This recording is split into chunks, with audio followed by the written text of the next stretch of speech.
Ah, Nanay, baka dapat natin silang dalhin sa ospital para manganak. Ano ang alam mo? 2 babae ang nanganak sa bahay. Magkano ang magagastos sa ospital? Makinig ka kay nanay. Manganak na lang sa bahay. Si Talia ay hilot sa buong buhay niya. Napaka-expert niya. Itulak ng malakas. Lalabas na ang sanggol. Oh, Victoria, ano ang ginagawa mo? Nanay, pakiusap. Payagan mo akong pumunta sa ospital. Sobrang sakit. Hindi ko na kaya. Lahat ng babae ay dumadaan dito kapag nanganak. Tiyaga lang. Victoria, wala na si Richard. Kailangan mo ng maayos na panganganak at bigyan siya ng malusog na anak na lalaki. Nanay, nanganak na si Mary! Lalaki. Lalaki! May tagapagmana na ang Evans. Bilis, ipakita mo sa akin ang apo ko.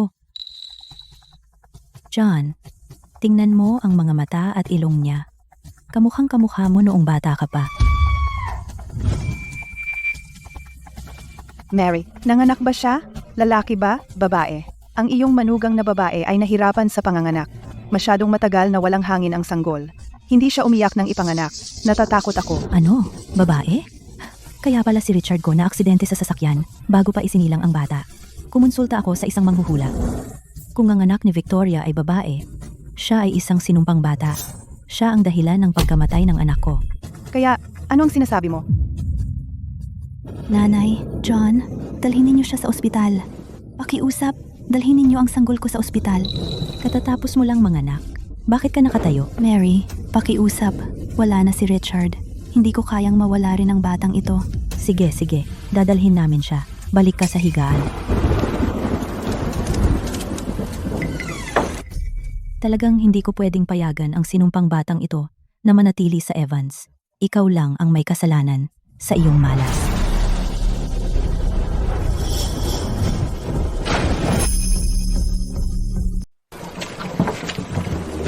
Bakal na scrap, 10 sentimo kada libra.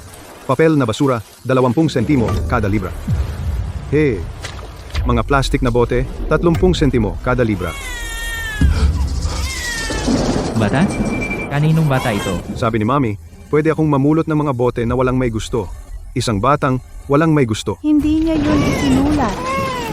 Oh. Huwag kang umiyak, anak. Huwag kang umiyak.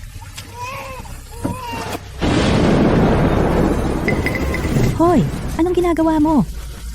Ang anak, Sino ang nagsabing maaari mo siyang kunin? Ihulog mo na yang Ming bata.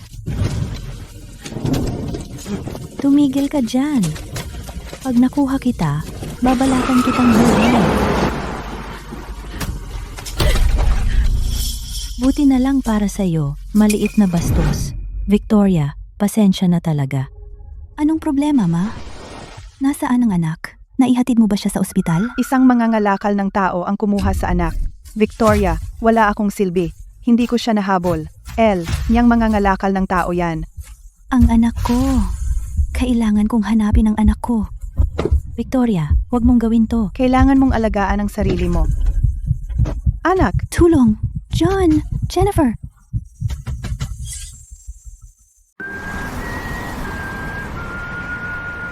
tatay, hindi pa nagsisimula ang kompetisyon ko hanggang mamayang hapon. Maaga pa naman. Bagalan mo ang pagbibisikleta. Mag-ingat ka. bagalan. Hindi ko pwedeng hayaan na mahulog si Grace. Kailangang sumayaw si Grace. Tatay, sabi ng guro namin na kung manalo ako ng unang gantimpala sa kompetisyon ngayong araw, direkta akong matatanggap sa Dance Academy. At sagot na lahat ang matrikula. Di hindi mo na kailangang maghirap sa pag-iipon ng basura para sa aking pag-aaral. Magaling. Ang galing mo, Grace. Madam Chair, itong batang si Grace tumutugma sa DNA ninyo. Kumpirmado na siya ang batang ninakaw ng mga human traffickers 18 taon na ang nakalipas. 18 taon, aking mahal. Natagpuan ka na ng nanay mo.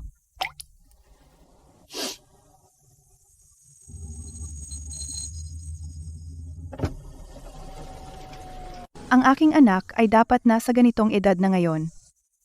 Anak, Ano ang problema, Madam Chair?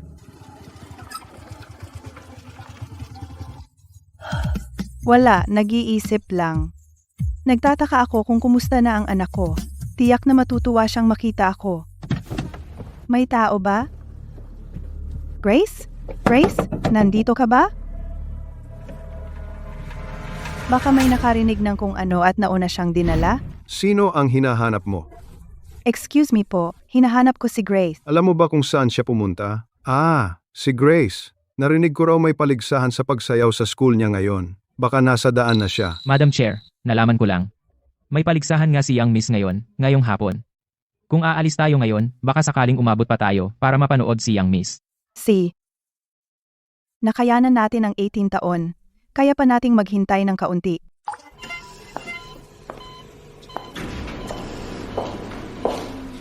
Pamilya ni Vincent Evans, may malubhang kidney failure ang pasyente. Kailangan niya agad ng kidney transplant. Kung hindi, nasa panganib ang buhay niya. Kidney transplant? Saan tayo makakakuha ng kidney para sa kanya? Kailangan ng lahat ng miyembro ng pamilya na magpa-test para sa compatibility. Okay. John, si Vincent ay 11-16 pa lang. Paano siya nagkaroon ng ganitong sakit? Bakit ka umiiyak? Sinisira mo ang swerte ng apo ko sa pag-iyak mo. Ma, bakit mo sinisigawan si Jennifer? Nag-aalala rin kami. Alam mo. Alam ko na, dahil buhay pa ang malas na iyon. Sinusumpa niya ang apo ko. Isinumpang bata. Gusto niyang lipulin ang angkan ng Evans.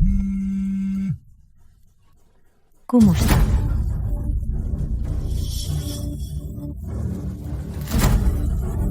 Ano? Nahanap ni Victoria ang bata? Ano ang problema, nanay? Well, may ilaw sa dulo ng tunnel. Si Victoria ay naghahanap sa batang iyon sa loob ng 10 taon. Walang swerte. At ngayon, sa mismong kritikal na sandali, bigla siyang sumulpot. Mary, ibig mong sabihin, Hindi ba sinabi ng doktor na kahit sinong kamag-anak ay pwedeng mag-donate? Siya mismo ay pinsan ni Vincent. Bukod doon, nagkasakit si Vincent dahil sa malas na batang babae na iyon.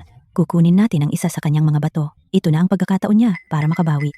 Pero si Victoria, pababayaan ba talaga niya ang anak niyang babae na mag-donate ng bato kay Vincent? Nagbibiro ka ba? Hindi niya dapat malaman.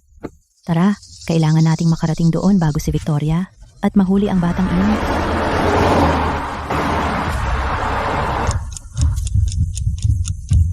mas mabilis. See? Tay, hindi pa tayo dumarating. Bakit ka tumigil? Si Grace ang pupunta, pero hindi si Sam. Si Sam ay marumi at pinapahiya si Grace. Pagtatawanan ng mga kaklase niya, si Grace. Tay, huwag mong pakinggan ang sinasabi ng mga kaklase ko. Ikaw ang tatay ko. Ikaw ang pinakamalapit na tao sa akin. Paano mo ako mapapahiya? Tara, sabay tayong pumasok. Kung may mga pisayo, sasabihan ko sila ng masama.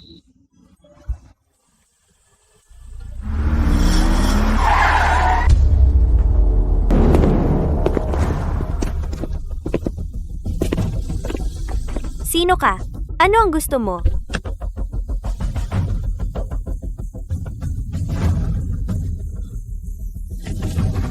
Tigil! Hahabulin kita! Mga masasamang tao. Siya iyon. Hulihin sila.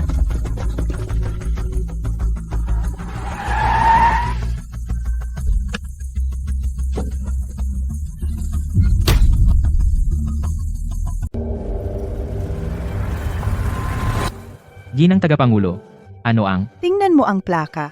Yan dapat ang kotse na ibinigay ko kay John. Pero bakit nandito sila? Magsisimula na ang kompetisyon. Pumasok na tayo. Mahal, makikita ka na ni Mommy. Sino ka? Bakit mo kami kinidnap? Ito ay labag sa batas. Ikaw na bastos na bata. Ako mismo ang lola mo. Lola? Tingnan mo ang mukha mo. Kamukha mo talaga ang mapang-akit mong ina. Nandidiri ako sa'yo. Huwag mong hawakan si Grace. Aray, Ano pa ang hinihintay mo? Kontrolin niyo yung lalaking yan. Mga masasama. Grace, takbo. Kaya pala, may diferensya siya. John, kontrolin mo siya. Huwag mo kaming patagalin. Huwag mong saktan ang tatay ko. Anong tatay? Babae. Ang pangalan ng tatay mo ay Richard Evans. Siya ang anak ko. Hindi kita kilala. Ano ang gusto mo? Sa totoo lang, wala naman gaano. May dugo kang Evans, kaya dapat kang mag-ambag sa mga Evans. Pirmahan mo itong kasunduan para mag-donate ng bato sa pinsan mo. Hindi, imposible. Wala kang pagpipilian. Babae, kilala kita. Malapit ka sa tatay mong may diferensya. Ang tatay mo o bato? Pumili ka. Hindi!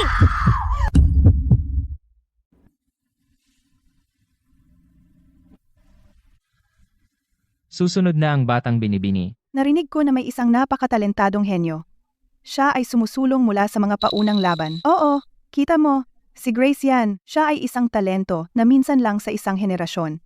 Maraming hukom ngayon dito ay narito lahat para sa kanya. Ang batang ito, kung mananalo siya ng unang gantimpala ngayon, walang hangganan ang kanyang kinabukasan. Narinig mo ba yon? Pinupuri nila si Grace.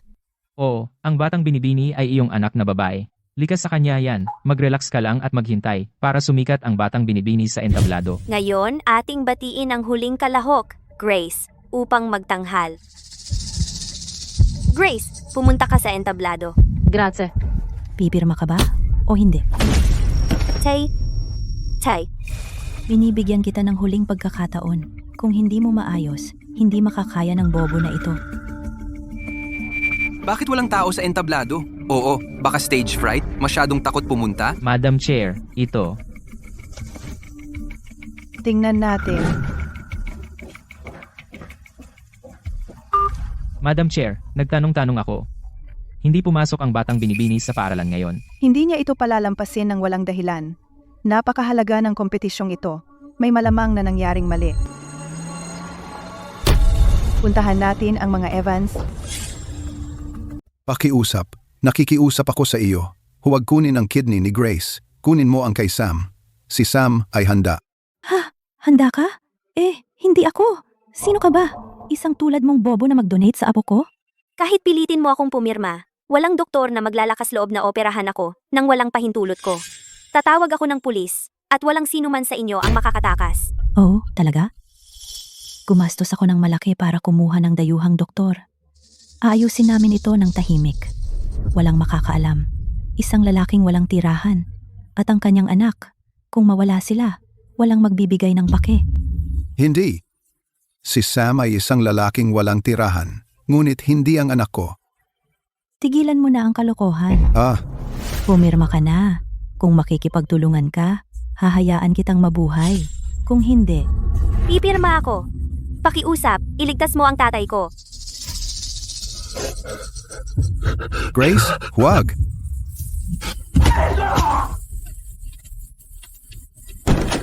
Nanay, Victoria! Nandito si Victoria! Nay, ano ang gagawin natin? Binayaran ni Victoria ang mga bayarin sa ospital ni Vincent. Kung malaman niya na dinukot namin ang anak niya, gagawin ba niya? Tulong? ikulong ng mahigpit ang mga iyon. Hanggat hindi nakikita ni Victoria ng sarili niyang mga mata, anong ebidensya ang meron siya?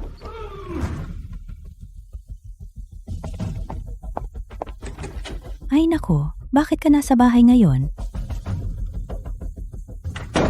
Nay, sino ang nasa loob? Walang tao doon. Kami lang, ang pamilya. Nasa Riverton High School ba kayo kanina? Oo, nandoon kami. Talagang may sakit si Vincent. Pero nag-aalala pa rin siya sa pag-aaral niya. Ipinilit niyang kunin namin ang mga libro niya. Bakit? May problema ba? Nakalimutan ko. Si Vincent ay pumapasok din sa Riverton High.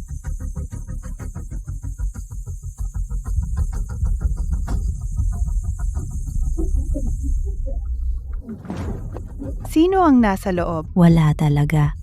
Assistant Miller, ilipat mo sa tabi ang matandang babae. Hoy, anong ginagawa mo? Victoria, kahit wala na ang anak ko, manugang ka pa rin ng Evans. Anong karapatan mong tratuhin ako ng ganito? Mali ka, hindi ako biyuda ng Evans. Ako ang tagapangulo ng Apex Group. Victoria, wag mo akong pilitin. Naghihingalo si Vincent. Bilang kanyang ina, wala akong magawa para sa kanya. Gusto ko lang umiyak sa kwarto ko. Hindi mo man lang ako pwedeng hayaang umiyak? Eksakto, Victoria. Alam kong may kakayahan ka na, pero hindi ka naman pwedeng maging walang puso. Sina Jennifer at John ay walang alam kung ano ang gagawin. Bumalik sila para maghanda ng lihim. Hindi natin pwedeng malaman ito ng iba. Bakit mo kami pinipilit? Nawawala na kayo sa inyong mga isip. Hindi pa sumusuko ang ospital kay Vincent. May pag-asa pa. Ang dapat ninyong gawin ngayon ay pumunta sa ospital at samahan siya. Kung may mangyari kay Vincent, ayoko nang mabuhay. Madam Chair, pumunta muna tayo sa ospital para makita si Vincent.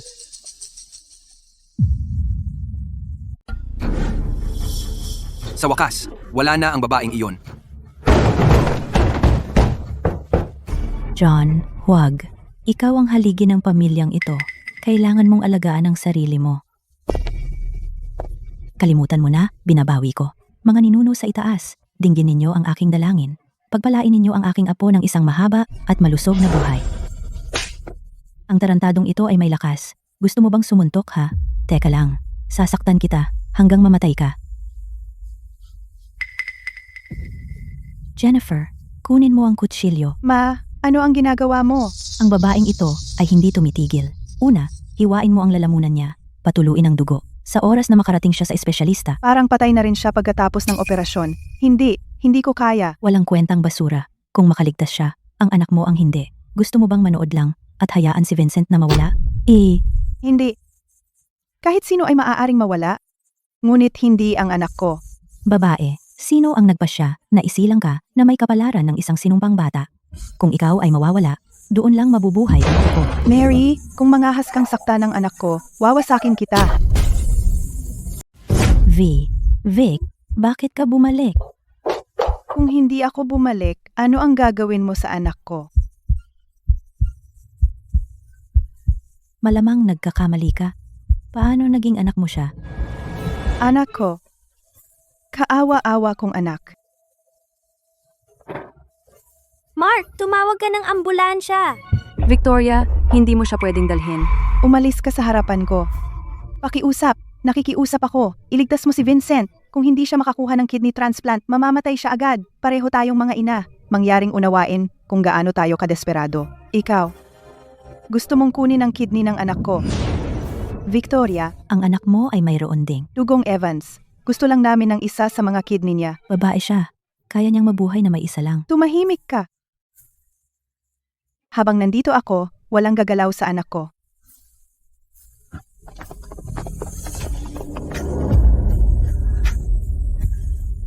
Papatayin mo rin ba ako? Ikaw ang hindi makatuwiran dito. Pamilya pa rin tayo, alam mo? Paano mo kayang tumayo lang at hayaan siyang mamatay? Kung ako ang hindi makatuwiran, sa tingin mo ba'y ang pamilya mo ay tatayo pa dito sa harapan ko? Huwag mong kalimutan. Sa lahat ng mga taong ito, ang pagkain mo, damit mo, lahat, at ang mga bayarin sa ospital ni Vincent ay lahat binayaran ng pamilya ko. Anong ibig mong sabihin, pamilya mo? Nag-asawa ka sa pamilyang Evans, kaya isa ka na sa amin. Wala na ang Richard ko, kaya may utang ka sa kanya na alagaan ako. Kahit gaano ka kagaling, ang pera mo ay dapat mapunta sa pamilya. Iyan ang tungkulin mo bilang manugang. Hindi ako makikipagtalo sa isang taong ignorante tulad mo. Tatanungin kita sa huling pagkakataon, pwede ko bang dalhin ang anak ko ngayon o hindi? Hindi. Mark, linisin mo ang daan. Opo, ginang.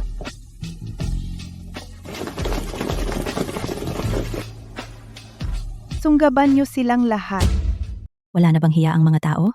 Ako ang nakatatanda sa iyo. At gusto mong lumuhod ako sa iyo.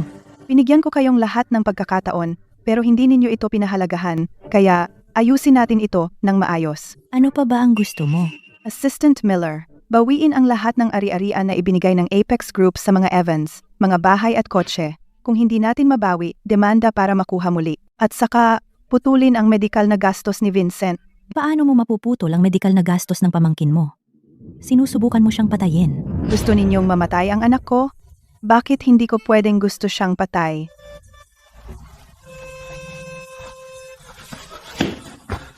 Hindi ka maaaring magdemanda. Hindi pwedeng mapahamak ang apo ko. Ang mga Evans ay hindi pwedeng magtapos ng ganito. Victoria, pwede mo kaming saktan, sigawan, kahit ano, pero si Vincent ay walang kasalanan. Siya ang aking sariling dugot laman, dinala sa sinapupunan ng 9 na buwan. Pinalaki ko siya ng 18 taon. Hindi ko siya pwedeng hayaan na mawala ng ganito. Ang anak ko ay laman din ng aking laman, dinala ng 9 na buwan. Nawala ninyo siya. Hinanap ko siya ng 18 taon. Ngayong natagpuan ko na siya, gusto ninyo pa siyang saktan. Ito ay paninirang puri. Assistant Miller, ang mga taong ito, sa liwanag ng araw, kinidnap ang anak ko at tinangka siyang patayin, bawat isa sa kanila, walang makakatakas. Grace, bitawan si Grace. Huwag mo akong saktan. Anak ko, Anak? Si Grace ang anak ko. Sino ka?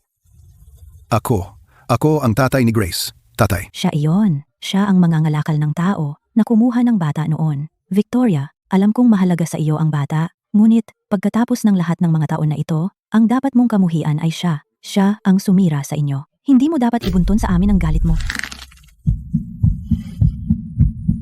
Kaladkarin sila palabas dito. Tungkol sa iba, aayusin ko ito ng dahan-dahan. Kumusta ka, tatay? Grace! Sira-sira na kayong lahat. Pakawalan mo ang tatay ko. Alin? Kidney o puso? Sa akin mo na lang ilabas.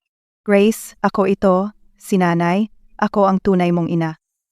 Hinahanap na kita sa loob ng 11 taon. Sa loob ng 11 taon, wala akong isang gabing mahimbing na tulog. Anak ko. Sa wakas, natagpuan na kita. Tatay, Nagsisinungaling ka. Si G. Grace ay anak ni S. Sam. sabi ng mga kapitbahay, hindi ako tunay na anak ni tatay. Hindi siya ang tatay mo. Kinuha ka niya 18 taon na ang nakalipas. Siya ay mangangalakal ng tao. Imposible! Mabuting tao ang tatay ko. Paano siya magiging mangangalakal ng tao? Ito ang ulat ng DNA test para sa ating dalawa. Grace, ikaw ang anak na hinahanap ko sa loob ng 18 taon. Paano nangyari ito? Halika kay Nanay Grace. Grace, uwi na tayo. Si S. Sam ay hindi. Higusto ang mga ito. Sige, kahit na ikaw talaga ang nanay ko, hindi pwedeng maging human trafficker ang tatay ko. Nakita mo rin, may problema siya sa isip. Siya lagi ang binubuli. Paano niya magagawang nakawin ng isang bata?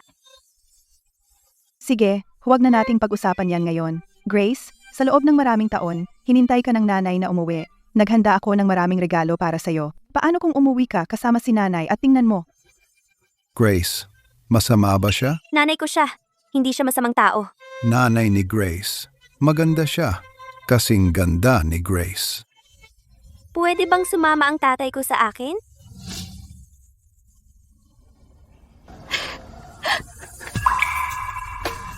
Bakit hindi pwedeng sumakay ang tatay ko sa parehong kotse natin? May sugat pa sa ulo ang tatay mo. Kailangan ko na si Assistant Miller dalhin muna siya para magamot. Grace. Wala na si Grace. Mr. Sam Zeller, dapat sumakay ka sa kotse na ito. Hindi. Ayoko. Gusto kong sumama. Sumama kay Grace. Grace. Tingnan mo, Grace. Para sa akin lahat ito? Pasensya na. Baliw kang bata. Ito ang bahay mo. Hindi mo kailangang maging formal. Halika rito.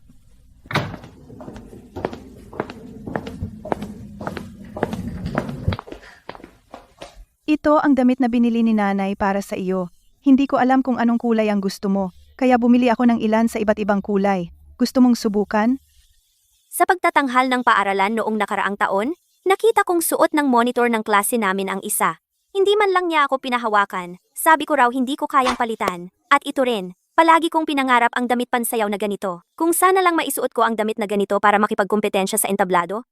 Tama, ang kompetisyon. Mayroon ako ngayon. Huli na ba ngayon? Huwag kang mag-alala. Kahit na namiss mo ito, nakausap na ni nanay ang paaralan at may nakuha siyang pwesto para sa iyo sa finals sa ilang araw. Ang principal ay napakahigpit. Wala kang ideya. Sinubukan kong mag-sign up sa loob ng 3 taon sunod-sunod para lang makakuha ako. Kahit gaano siya kahigpit, hindi siya maglalakas loob na tumanggi sa gusali na aming Apex Group ay nag-donate sa paaralan. Grace, ikaw ang aking pinakamahalagang kayamanan. Kahit anong gusto mo, maging mga bituin sa langit, kukunin ko para sa iyo. Saka ko sasabihin kay tatay ang magandang balita. Tiyak na matutuwa siya. Tumigil ka.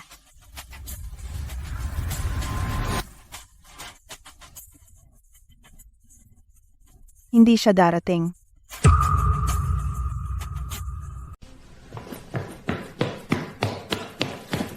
Nasaan ang tatay ko? Saan mo dinala ang tatay ko? Sinabi ko na sa iyo, hindi siya ang tatay mo. Ang tatay mo ay si Richard Evans. Namatay siya bago ka pa isinilang. Ma'am, pakiusap, nakikiusap ako sa iyo. Ang tatay ko ay may isip ng isang 8 taong gulang. Matatakot siya kung hindi niya ako mahanap. Pakiusap, bitawan mo na ako. Ano ang tawag mo sa akin? Grace, ako ang nanay mo. Kung hindi ka kinuha ng trafficker na iyon, hindi tayo magkahiwalay ng 18 taon. Hindi tayo magkahiwalay ng 18 taon. Ang tatay ko ay hindi trafficker. Napakabuti niya sa akin. Mula noong bata pa ako, laging binibigyan niya ako ng pinakamagandang pagkain. Nagtatrabaho siya ng husto araw-araw. Nangongolekta ng kalakal upang ako ay makapag-aral. Kung hindi dahil sa kanya, sana mayroon kang mas magandang buhay. Kita mo? Ikaw ay dapat na naging prinsesa. Dapat ay namumuhay ka sa karangyaan. Hindi sa isang sira-sirang kubo na iniinsulto at kinukutya. Hindi ko alam, at ayaw kong marinig. Ang alam ko lang ay ang tatay ko ang pinakamagandang tao sa buong mundo. Hahanapin ko siya. Hindi mo siya makikita. Isinuko ko na siya sa pulis. Kinuha niya ang aking anak at haharap siya sa batas. Paano mo nagawa? Ano ang nagbibigay sa iyo ng karapatan? Dahil ako ang nanay mo, iyon ang... Dahil binaluktot na niya ang iyong pagkaunawa sa tama at mali. Hindi ko hahayaan na patuloy kang saktan ng taong tulad niya. Hindi ka nanay ko. Ayoko ng nanay na tulad mo. Ibalik ang binibini sa kanyang silid. Nang walang pahintulot ko, hindi siya dapat lumabas ng pinto na iyon. Madam Chair, sabi nila walang tunay na ebidensya na kinuha ni Sam ang dalaga. Pinakawalan na siya. Walang ebidensya? Ang anak ko at ako ay hiwalay sa loob ng 18 taon. Hindi ba iyan ebidensya? Pinabuhay niya ang aking anak ng isang hindi makataong buhay sa loob ng 10 taon. Hindi ba iyan ebidensya?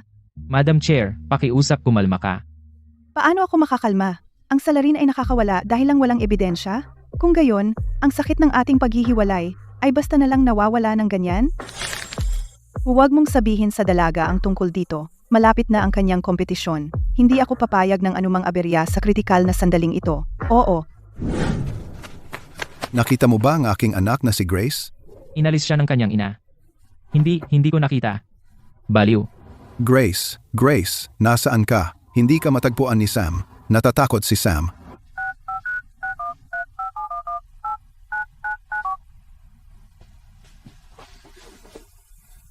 Tay, kailangan mong maging okay. Grace, Tay, ikaw ba iyan? Grace, okay ka ba? Uy, iniwan ako ng nanay mo dito. Kailan mo ako susunduin? Nasaan ka ngayon? Mag-ingat ka, huwag kang tumakas. Hindi tumakas si Sam. Pero madilim at gutom si Sam. Grace, may sasabihin ako sa'yo. Sinabi ng mga opisyal na mabuti akong tao. Binigyan nila ako ng pagkain. Pero natakot si Sam, hindi gaanong kumain. Grace, may beep ang phone ko.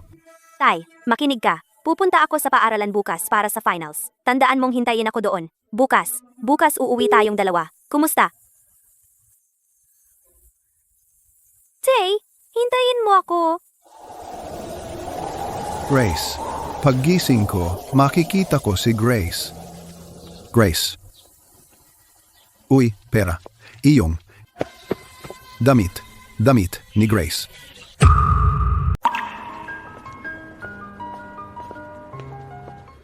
Tatay, tingnan mo. Ang ganda ng damit. Kapag nakaipon ako ng sapat na pera, bibilhin ko ito. Isusuot ko ito sa kompetisyon. Ayos. Mag-ipon para bilhan si Grace ng magandang damit. Damit ni Grace. Gusto ni Sam bumili ng damit. Bakit ka nandito ulit, tanga? Nasaan ang pulang damit? May pera na si Sam. Gusto kong bilhin ang pulang damit. Naibenta na ang damit. Tingnan mo, doon. Iyon ang damit ni Grace. Pumupunta kami dito araw-araw para makita ito. Hindi pwedeng ibigay sa iba. Bakit wala pa si tatay? Baka may nangyari.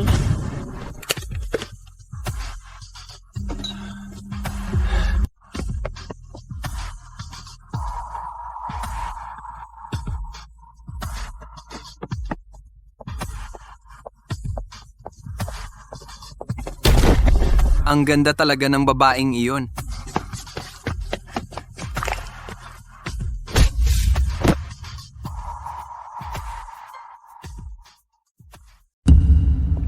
Grace, ano ang tinitingnan mo? Nandito na ang mga magulang mo. Yan ang tatay ko!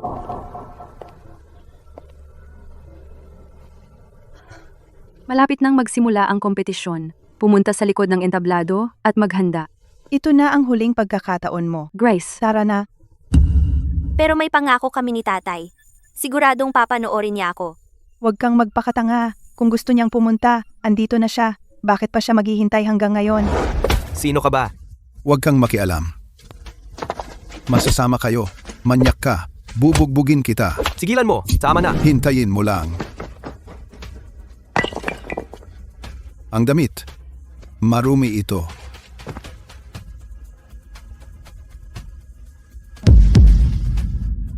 Papa, saan ka galing?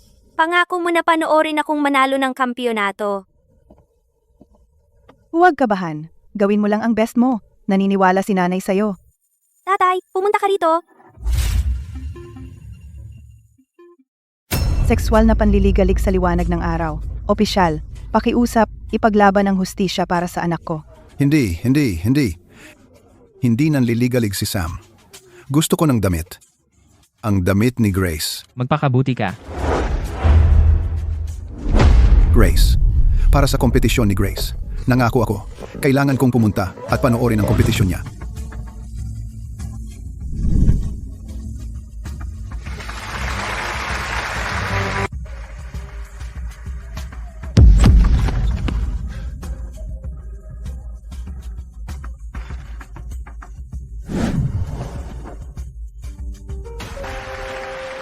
Madam Chair, kailangan mo ba ako na? Hindi kailangan. Ang kompetisyon ni Grace ang mauuna.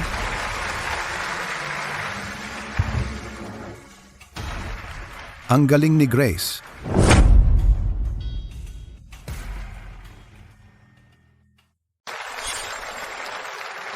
Ma'am Chair, mukhang ang kampiyon ngayon ay talagang si Binibini.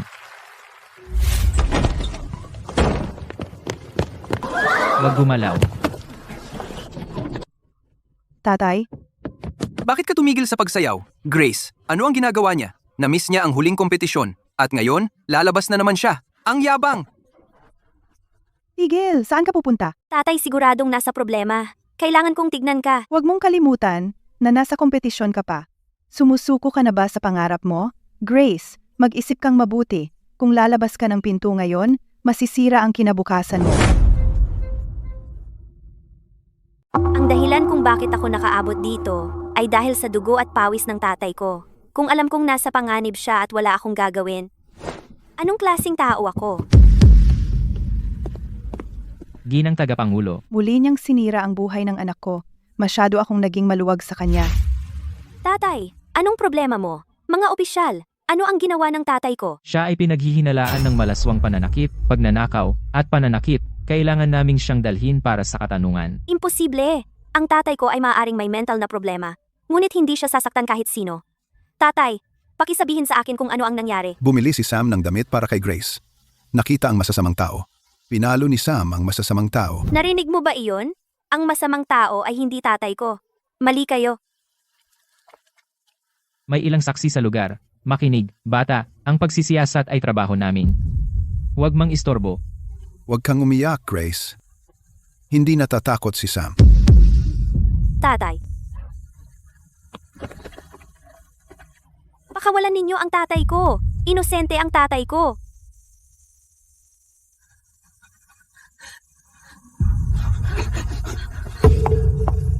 Grace, umuwi ka na.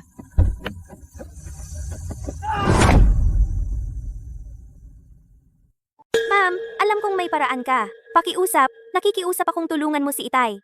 Alam kong hindi mo gusto si Itay. Pero sa paningin ko, siya ang pinakamabuting ama. Noong ako'y 5 taon, nagkaroon ako ng matinding lagnat. Karga ako ni Itay sa kanyang likod at naglakad ng maraming milya sa gabi patungo sa ospital. Nawala ang kanyang sapatos at ang kanyang mga paa ay puro paltos. Kung wala siya, hindi ako mabubuhay ngayon. At noong ako'y 10 taon, umakyat siya sa bundok para pumitas ng mga ligaw na aprikot para sa akin at nahulog sa bangin.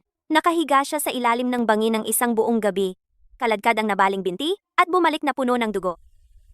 At 3 taon na ang nakalipas. Tama na, ayaw ko nang marinig. Ginawa siya ng langit na hindi matatag ang pag-iisip, na sadyang nakakaawa. Wala siyang ginawang masama, pero binubuli siya ng iba't ibang tao, hinahamak. Pero pinalaki niya ako, pinrotektahan niya ako ng mabuti sa loob ng 18 taon ng aking buhay. Kaya, paano mo nalaman na hindi ko magagawa ang pareho para sa iyo? Grace, nakita mo na lahat ng ginawa ni Sam para sa iyo. Pero alam mo ba kung paano ako nabuhay sa lahat ng mga taon na ito? Itong 18 taon, ilang gabi akong naglakad sa mga kalsada, sinusubukan kang hanapin, ilang bangin ang nahulugan ko. Alam mo ba, walang pakiramdam sa mundong ito na makahihigit sa pagmamahal ng isang ina sa kanyang anak. Ikaw ang dinala ko sa loob ng 9 na buwan at isinapanganib ang aking buhay para manganak. Wala akong oras na mahawakan ka ng maayos bago kita nawala. Hinanap kita sa loob ng 18 taon, mahigit 5,000 araw at gabi. Ano ang mali? Sa iyong paningin, ako ba ang naging kontrabida na pumipigil sa iyo mula sa iyong ugnayan ng ama-anak sa mang-aagaw ng tao na iyon? Hindi iyon. Gusto mong umalis, di ba? Sige, umalis ka na.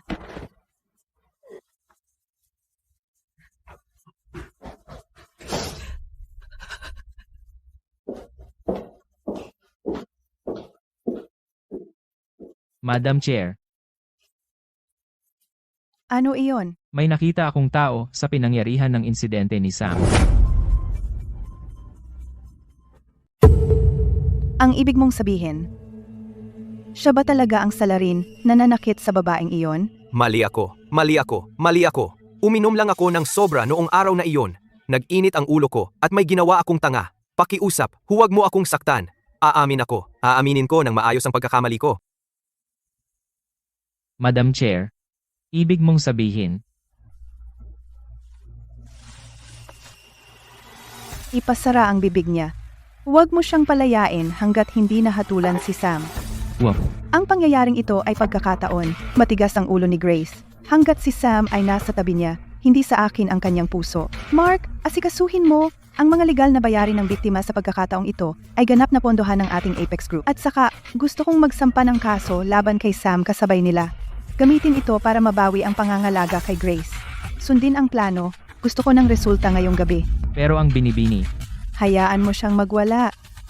Kapag nalaman niya kung ano ang pakiramdam na walang malapitan, mapagtanto niya na ang kanyang ina, ang Madam Chair ng Apex Group, ay makapagbibigay sa kanya ng isang bagay na talagang mahalaga. Balang araw maiintindihan niya. Lahat ng ginagawa ko ay para sa kanyang kabutihan. Nakatira po ba kayo sa lugar na ito? May aksidente dito ilang araw ang nakalipas? Nakita mo ba? hindi. Paano ang iyong pamilya? May nakita ba sila? Pakiusap, tulungan mo ako. Inosente ang tatay ko. Kung may nakita ka, pakiusap sabihin mo sa akin. Tatay? Paano kita maililigtas? May tao ba? Pakiusap sabihin sa akin.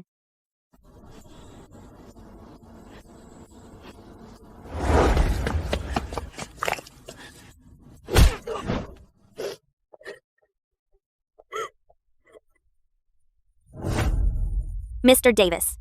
Oo, sila ang aming mga kapitbahay. Sila ang pinakamahusay na nakakaalam ng karakter ni tatay. Talagang makakapagpatotoo sila na ang tatay ko ay isang mabuting tao.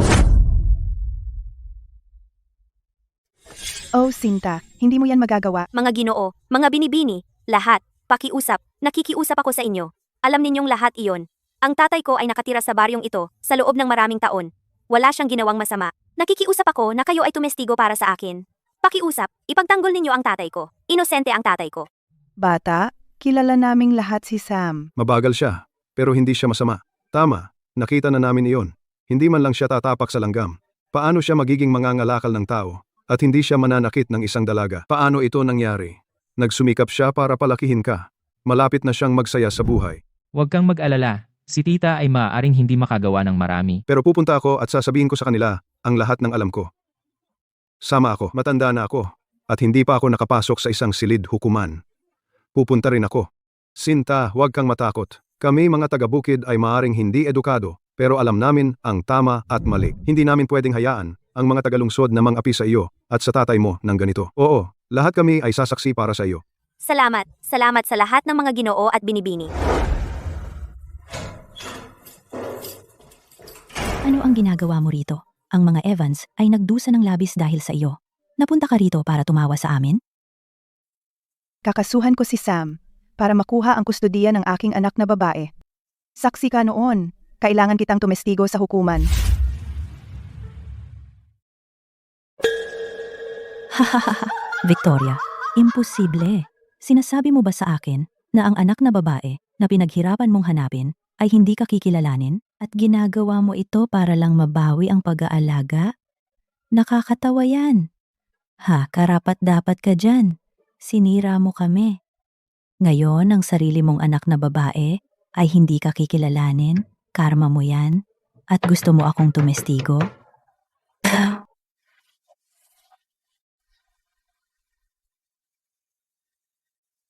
Vincent, mahal kong apo. Victoria, ano ang sinusubukan mong gawin? Pinaghihiwalay ko ang mga sama ng loob ko. Ang mga tanga mong aksyon ay hindi makakaapekto kay Vincent. Kaya nakakakuha pa rin siya ng pinakamahusay na paggamot sa Riverton at natagpuan ng mga doktor isang angkop na donor ng bato. Ang operasyon ay maaaring mangyari anumang araw ngayon. Paano kung sa sandaling ito talagang putulin ko ang pondo ng kanyang paggamot? Sumasang-ayon ako. Sumasang-ayon ako. Tutestigo ako sa korte. Hanggat ililigtas mo si Vincent. Kung ano ang gusto mo. Madam Chair, binibini ay pinagsama-sama ang mga taga-nayon. Naghahanda sila para sa korte. Isang gulong walang halaga. Walang dapat ikabahala.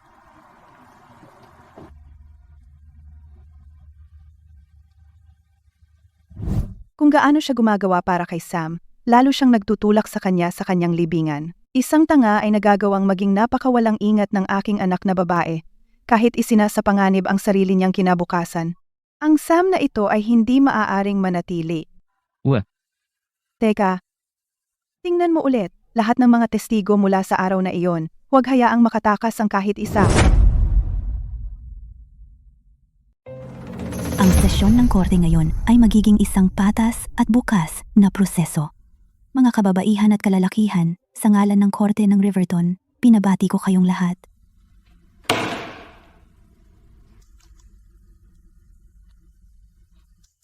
Ipasok ang akusado, Sam.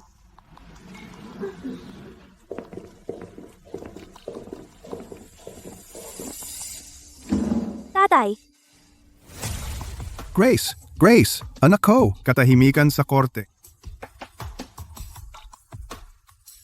Mabuti, mabuti. Dumating ang lahat para makita si Sam. Hayop ka! 10 araw ang nakalipas, inatake mo ang aking anak sa eskinita at tinangka mong gahasain siya. pagtutol! Ang tatay ko ay may kapansanan sa pag-iisip. Tinatakot mo siya. Siye, hayaan mo akong magtanong sa iyo, Sam. Noong araw na iyon, tinaganan mo ba ang aking anak?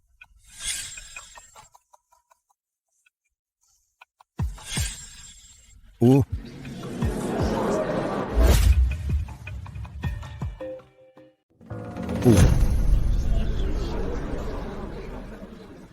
Wala na akong ibang tanong. Ngayon, nais kong tawagin ang ating saksi.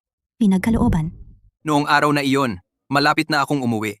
Nang makarating ako sa eskinita, nakita ko ang lalaking walang tirahan na idinidiin ang binibini sa lupa. Sinusubukang tanggalin ang kanyang damit. Ang binibini ay lumalaban ng todo. Kailangan kong makialam at paghiwalayin sila. Sam, nagsasabi ba ng totoo ang saksing iyon? Ang akusado, si Sam, tungkol sa kaso ng hindi nararapat na pananakit kay Lily, mayroon ka bang mga saksing magpapatotoo para sa iyo?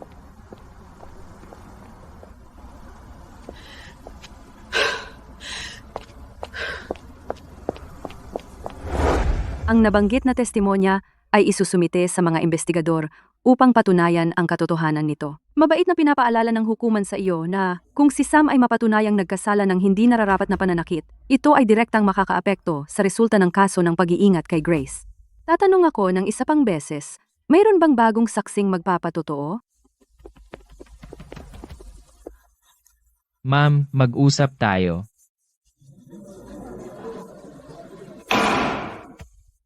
Sige, susunod. Sisimulan natin ang pagdinig ng pag-iingat para kay Grace. Ang dokumentong ito ay ang pagsusuri ng pagiging ama sa pagitan ko at ni Grace na nagpapatunay na kami ay mag-ina. Ang pangalawang dokumento ay ang pagsusuri ng pagiging ama sa pagitan ni Sam at Grace na nagpapatunay na sila ay hindi magkaugnay sa dugo. Si Grace ay aking anak. Wala siyang kinalaman kay Sam. Hindi. Si Grace ay anak din ni Sam. Si Sam ang tatay ni Grace. Alam nating lahat na si Grace ay hindi anak ni Sam na kadugo. Ngunit sa mga nakaraang taon, pinalaki ni Sam si Grace na parang sarili niyang anak. Ang pagpapalaki ng bata ay ang pinakamalaking biyaya. Kaya ano ang mapapatunayan ng ugnayan ng dugo? Katahimikan sa hukuman. Nagrereklamo? Magpatuloy ka. Gusto kong tawagin ang ating saksi sa harapan. Ipinagkaloob. Masasamang tao, darating ang mga masasamang tao. Siya iyon. Mahal na hukom. Victoria, 18 taon na ang nakalipas. Hawak ko ang aking apo papunta sa ospital. Inagaw ng lalaking ito ang apo ko sa kalsada. Imposible! Kanina mo lang kinidnap ang tatay ko at ako. Ang iyong mga salita ay lubos na hindi mapagkakatiwalaan. Mahal na hukom. Si Martha na ito ay isa ring bilanggo. Paano siya magiging saksi? Si Martha lang ang may alam noong mga panahong iyon. Kahit na siya ay kasalukuyang naglilingkod sa bilangguan, may karapatan siyang maging saksi ng estado. Tama iyan. Mahal na hukom, nagkamali ako. Ngunit 16 taong na ang nakalipas, ako ay tunay na biktima. Inagaw lang ng lalaking ito ang anak ko. Hinabol ko siya ng ilang milya. Tatay, magsalita ka. Sabihin mo sa kanila ang lahat ng nangyari noon. Kung hindi, hindi mo na ako makikita pang muli. Hindi nang agaw ng bata si Sam. Natagpuan ni Sam si Grace. Umuulan ng malakas. Umiiyak si Grace sa ilog. Malamig ang tubig. Siya iyon. Itinapon niya si Grace sa ilog. Imposible. Seryoso? Ang batang iyon ay itinapon. Ng sarili niyang lola? Ang isang maliit na bata ay itinapon sa ilog. Hindi ba malinaw na gusto siyang patayin? Kalokohan! Ikaw ang sumunod sa akin sa ilog.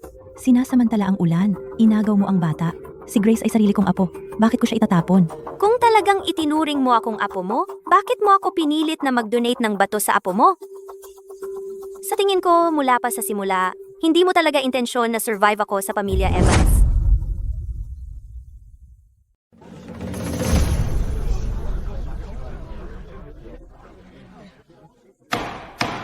Pagdinig ng kaso, ang madla ay hindi pinapayagang magsalita maliban kung kinakailangan. Mahal na hukom, noong pumanaw ang bunso kong anak na lalaki, ang apo ko ang nag-iisa niyang anak. Paano ko siya magagawang saktan? Victoria, ngayon sabi mo mahina ka at nakaratay noon. Sino ang naghanap sa bata araw at gabi? Ang matatanda kong buto ay nagkaroon ng matinding rayuma noong panahong iyon. Inaamin ko na sobra akong nag-aalala sa sakit ni Vincent, ngunit 16 taon na ang nakalilipas. Ano ang dahilan ko para saktan ang nag-iisa kong apo?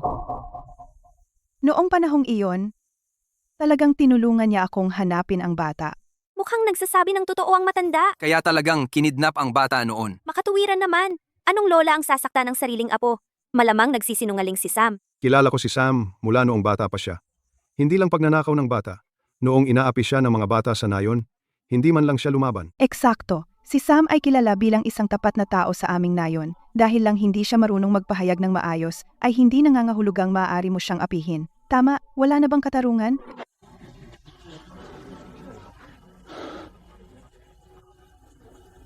Si Sam na ito ay napakatapat. Talagang hindi siya mukhang isang mangangalakal ng tao. Tingnan mo ang mga taga-nayon. Sila'y tila simple lang at handang tumestigo para sa kanya. Baka talaga siyang napagbintangan. Ang nangyari ang inimang taon na ang nakalipas ay hindi na masisiyasat. Anuman ang katotohanan noon, bilang isang ina, nagpapasalamat ako kay Sam sa pagpapalaki sa aking anak na babae. Pero, walang karapatan sa pangangalaga si Sam.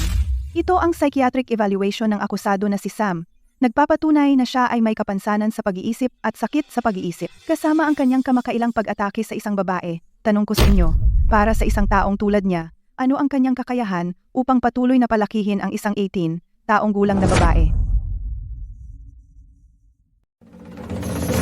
Naku, kaya pala siya mabagal. At talaga naman siyang bobo. Ang bobo ay hindi marunong mag-alaga sa sarili. Paano niya pinalaki ang isang babae sa mga taong ito? Baka naman, Hindi. Ang tatay ko ay hindi katulad ng sinasabi ninyo. Tungkol sa mga ari-arian at kita ni Sam, nagsagawa ako ng investigasyon.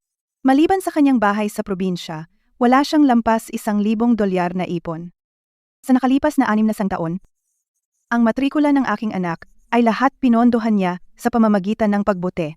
At ako, si Victoria, bilang tagapangulo ng Apex Group, ay nagmamay-ari ng hindi mabilang na mga ari-arian at sasakyan. Maging sa pang-araw-araw na buhay o edukasyon, Kaya kong ibigay ang pinakamahusay na suporta sa aking anak. Ang tanga lang ang tatanggi kay Victoria. Si Grace ay walang kamalay-malay kung gaano siya kaswerte. Ang tunay niyang ina ay napakayaman. Hindi na siya mag-aalala sa buong buhay niya.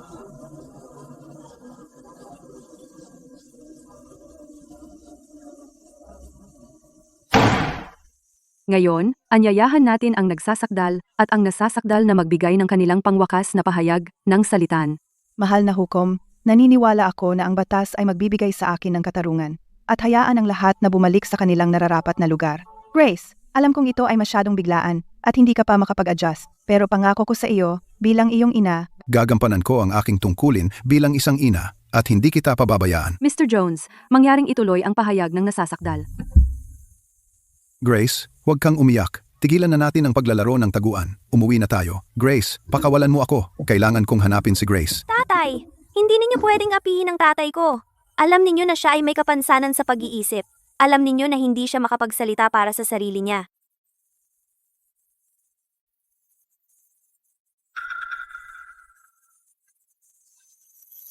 Magsalita.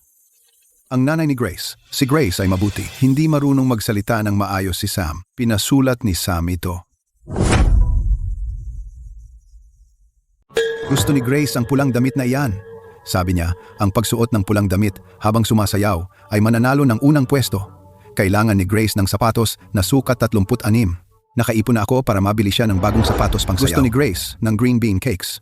Sabi niya, ang green bean cakes ni Midwife Talia ang pinakamasarap sa buong mundo. At saka walang mani sa green bean cakes. Kung kumain si Grace ng mani, nagkakamot siya at nilalagnat. Tatay, Gusto ni Grace ng hipon. Gusto niya ng maliit na yellow croaker. Gusto ni Grace ng chocolate cake. Natuto si Sam kung paano gumawa ng chocolate cake. tatay, huwag mo siyang tratuhin ng ganito. nakikita niyo ba yon? Ang tinatawag ninyong human trafficker na pinag-uusapan ninyo, bata lang siya, sa pag-iisip 8 taong gulang. Hindi niya alam kung ano ang nangyayari, pero naaalala niya ang bawat bagay na gusto ng kanyang anak na babae. Mahal na hukom, ilang taon na ang nakalipas. Dahil lang gusto ni Grace ang mga wild apricot mula sa bundok, umakyat ang tangang ito sa bundok sa gitna ng ulan para pumitas ng apricot. Nahulog siya sa bangin at duguan, pero nang bumalik siya, wala ni isang apricot sa kanyang mga bisig ang nasira. Noong bata pa si Grace at may sakit, ibinenta ni Sam ang tanging palayan na iniwan sa kanya ng kanyang ina para pambayad sa kanyang medikal na gastos. Kung hindi lahat ay nag-ambag, Ibebenta rin ng gunggong na iyon ang bahay ng pamilya. Pakiusap.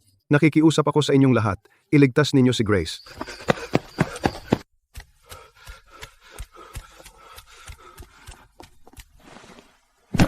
Tatay, mahal na hurado, nakikiusap ako sa inyo. Huwag ninyo akong ihiwalay kay tatay. Maawa po kayo, pakawalan ninyo kami. Wala naman pong kasalanan ng tatay ko. Iniligtas lang niya ang buhay ko at pinalaki niya ako. Mabuti siyang tao. si Grace ay anak ko. Kaya ko siyang alagaan. Ginoo, pakiusap, huwag mo kaming paghiwalayin. Mabagal man si Sam, pero mahal na mahal niya ang kanyang anak. Tama iyan. Anong human trafficker ang gaganyang kahusay sa ninakaw na bata? Sa tingin ko, mabuting tao si Sam. Sa tingin ko, Ang pagpapalaki ng bata ay pinakadakilang biyaya. Ang paghiwalayin sila ng ganito ay sobrang malupit. Madam Chair, Yueyan. Tapos na ang pagdinig na ito. Tumayo ang lahat. Ihahayag na ng korte ang hatol. Pagpalain ka ng Diyos. Ingatan mo si Sam. Huwag kang mag-alala. May magandang nangyayari sa mabubuting tao. Matapos marinig ang kaso ni Sam na kinuha si Baby Grace, 16 taon na ang nakalipas. Walang matibay na ebidensya. Ang kasong child trafficking ay binasura. Tatay, narinig mo yon. Wala kang kasalanan. Okay ka na ngayon. tapos na. Makauwi na tayo agad.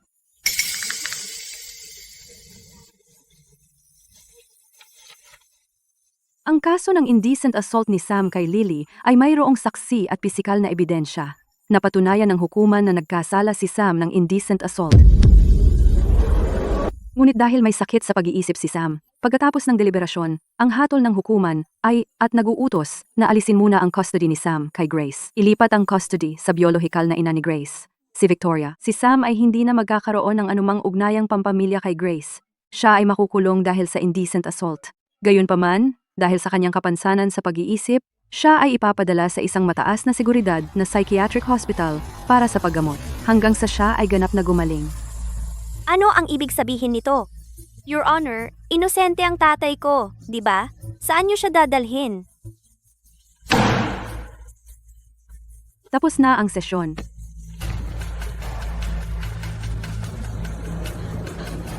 Huwag kayong umalis. Hindi yun ang nangyari. Hindi kayo pwedeng umalis. Grace, huwag niyong saktan si Grace. Ilabas muna ang binibini dito. Huwag kayong umalis! Hindi yun ang nangyari! Hindi kayo pwedeng umalis!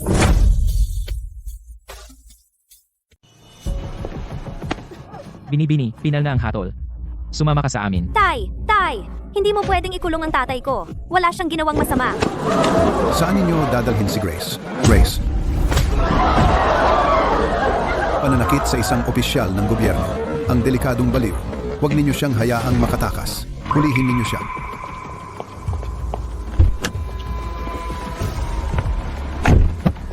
Palabasin mo ako! Palabasin mo ako! Magising ka, Grace? Ito ang desisyon ng korte. Walang makakapagbago niyan. Natanggap ni Sam ang nararapat sa kanya. Hindi siya karapat-dapat na mabait ka sa kanya. Sino ka para sabihin na hindi? Siya ang pinakamagaling na tatay sa mundo. Kayo mga masasamang tao. Pinagbintangan ninyo siya. Tiyak na mag-aapela ako. Idedemanda ko kayo. Sige, saktan mo ako. Ginagamit ninyo ang mga mababang taktika para pilitin ako. Sinasabi ko sa iyo, kahit patayin ninyo ako sa pambubugbog, hindi kita tatawaging nanay. Wala akong nanay. Si tatay lang ang mayroon ako. Ang pangalan niya ay Sam. Grace, maghihintay ako. Grace! Grace! Hintayin mo ako. Tatay, Grazie. Grazie. Mark, magmaneho. tatay, Grace! Grace! Huwag kang umalis. tatay.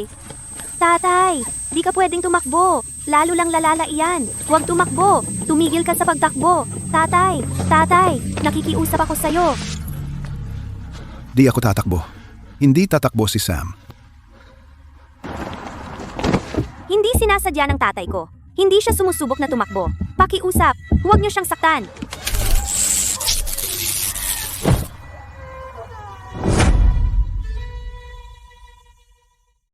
Tatay. Grace. Sino ka? Bitawan mo ako. Bitawan mo ako. Kailangan kong hanapin si Grace. Gising na ang pasyente. Bilisan mo, bigyan siya ng pampakalma.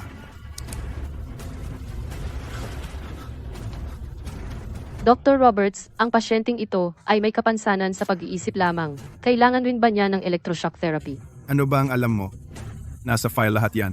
Napaka-agresibo niya. Ang mga agresibong pasyente ay kailangang sumailalim sa electroshock therapy. Grace! Grace!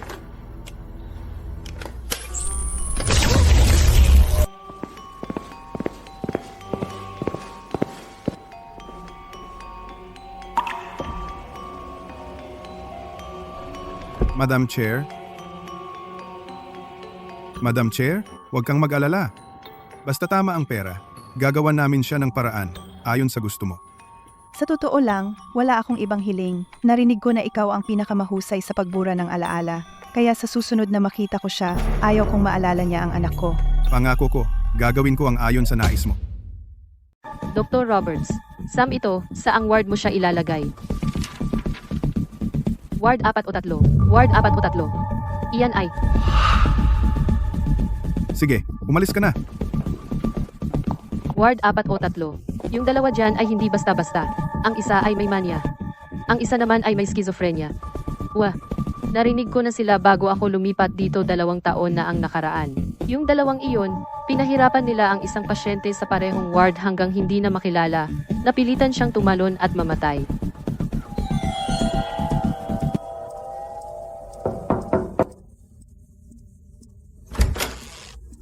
Ilagay mo siya sa kanyang kama. Sam, mula ngayon, kailangan mong makisama sa 2 mong kasamang pasyente. Pareho silang nandito ng mahigit 5 taon, kaya sila ay veteranong pasyente. Tutulungan ka nila na masanay agad sa lugar.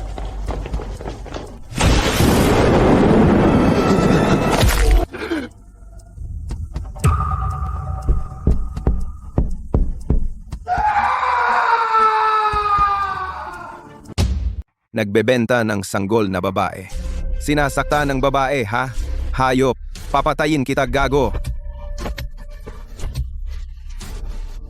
Joe, tigilan mo na siya. Papatayin mo siya. Papatayin ko siya. Hindi ginawa ni Sam yan. Sumusumpa ako. Karapat-dapat siyang mamatay, pero kailangan nating baguhin ang diskarte. Kururu. Grace. Grace, iligtas mo ako. Tatay? Buksan ang pinto. Paalisin niyo ako. Pakiusap. Gusto kong makita ang tatay ko. Mga halimaw kayo. Walang ginawang masama ang tatay ko. Bakit niyo siya ikinukulong? Paalisin niyo ako. Madam Chair, kakatapos ko lang tumawag kay Dr. Roberts. Ayos na ang lahat ayon sa plano. Paalalahanan mo siyang huwag pumatay ng kahit sino. Eksaktong kagaya mo ang ugali ng binibini. Siya ay tapat at dedikado, at napaka-persistent. Kung siya ay lumaki sa tabi ko, sa ngayon, siya ay nakatayo sa isang maliwanag na entablado, tinatanggap ang papuri mula sa libo-libo. Sa halip na nandito, nakikipaglaban para sa isang bobo na walang kinalaman sa kanya, nagwawala ng ganito. Mauunawaan ng binibini ang iyong mabuting layunin isang araw. Sa ilang araw, kaarawan ni Grace. Bibigyan ko siya ng pinakamagandang kaarawan kailanman.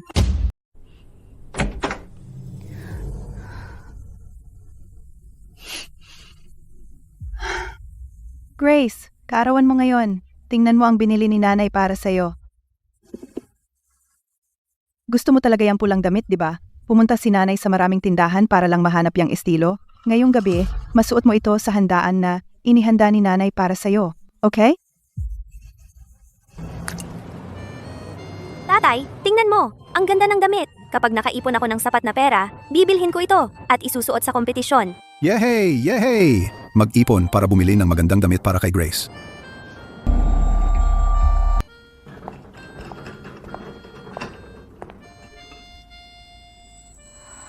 Mahilig si Grace sa green bean cake. Sabi niya, ang green bean cake ni Talia ang pinakamasarap sa buong mundo. Gusto ni Grouse ng hipon. Gusto niya ng maliliit na yellow croaker. Mahilig si Grace sa chocolate cake. Alam na ni Sam ngayon. Pwede nang gumawa si Sam ng chocolate cake. Ilang araw ka nang hindi kumakain. Ginawa ni nanay ang mga paborito mong ulam. Hindi mo ba gusto ang hipon at isda? Hindi sigurado si nanay kung anong lasa ang gusto mo. Subukan mo muna. Kung hindi masarap, matututo si nanay na gawin itong mas masarap, okay? Subukan mo itong green bean cake. Pinaaral ko si Talia sa akin mismo. Tingnan mo kung tama ang lasa.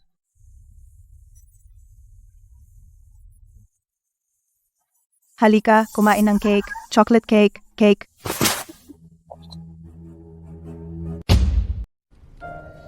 Hindi ako kakain. Wala akong gusto.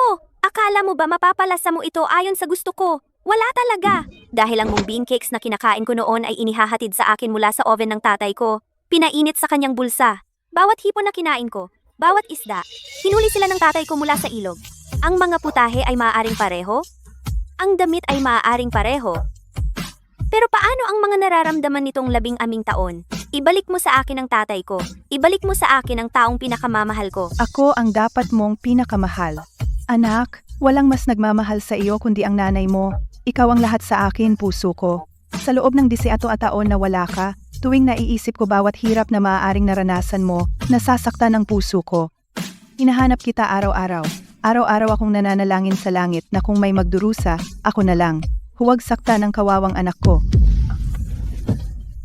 Pero anong kinalaman nito sa tatay ko? Wala siyang ginawang masama. Paano mo maaaring ilagak lahat ng sakit mo at ibigay sa kanya? Ninakaw kanya sa akin. Sinira niya ang buhay nating mag-ina.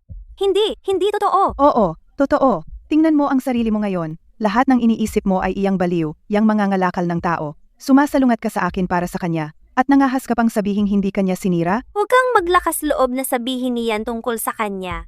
Grace, nasa mental hospital na siya. Hindi na siya lalabas. Ano? Ha? Ibalik mo ang tatay ko. Ibalik mo siya sa akin. Sige, makipagtalo ka. Sige, mag-iskandalo ka. Pero sumusumpa ako. Bawat salitang sasabihin mo para saktan ako, para sa kanya ay magiging suntok sa kanya, hanggang mamatay siya. Ano pa bang gagawin mo sa tatay ko? Nasa mental hospital na siya. Paano mo pa siya masasaktan? Grace, ang unang leksyon ni Mommy para sa'yo ay ang kapangyarihan ng impluensya. Kapag sapat na ang kapangyarihan mo, magagawa mo ang kahit anong gusto mo. Huwag kang umalis, magpaliwanag ka. Ano ang ginawa mo sa tatay ko? Ang birthday party ay alas 8 ng gabi. Alas 8, gusto kitang makita na nakadress na maganda sa party. Susundan kita sa tamang oras.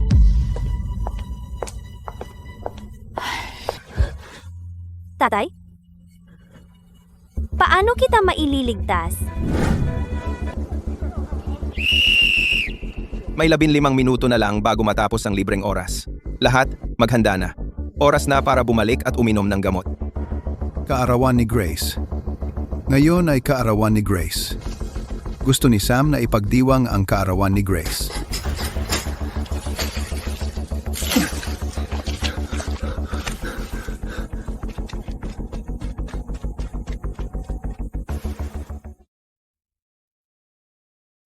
Grace, nandyan ka ba?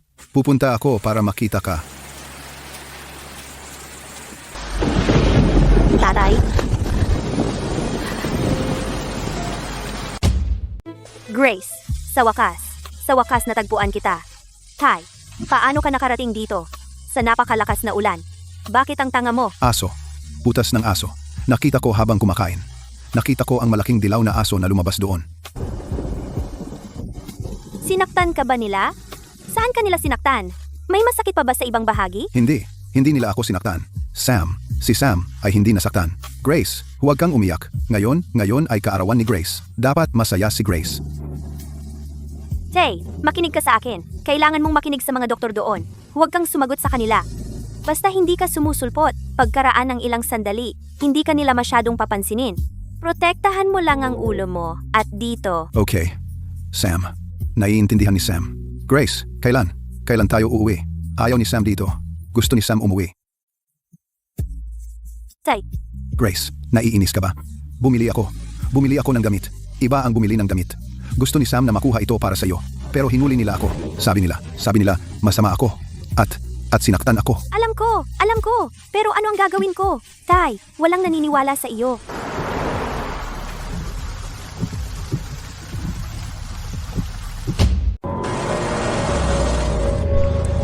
Anong ginagawa niya dito? Tay, umalis ka na. Huliin mo siya. Tay, pakawalan mo siya. Mark, puntahan mo si Dr. Roberts. Isang pasyente mula sa kanilang ospital ang nakatakas at sinubukan niyang saktan ang anak ko. Dahil hindi niya kaya itong kontrolin, ako na ang gagawa para sa kanya. Ayusin mo siya at ibalik. Oo, Madam Chair. Tigilan mo na siya. Ang tatay ko ay gusto lang dumalaw sa akin. Wala siyang ginagawang masama. Nakikiusap ako sa'yo. Pakiusap, tigilan mo na ang tatay ko. Mamamatay na siya. Nanay, nakikiusap ako sa'yo. Anong tawag mo sa akin? Nanay, pakiusap pakawalan mo si tatay. Gagawin ko ang lahat ng sabihin mo. Tigilan mo na ang pagpapahirap sa kanya. Well, sarili kong anak na babae. Pero para sa isang taong hindi mo kadugo, tinawag mo akong nanay. Pero okay lang, basta tanggap mo ako. Wala akong pakialam kung ano ang dahilan mo.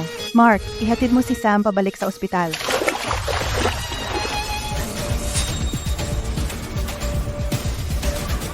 Ihanda ang ECT machine. Pero may sugat siya. Ang sakit sa pag-iisip niya ay nangangailangan ng lunas, higit pa sa kanyang mga pisikal na sugat. Ikabit mo na siya.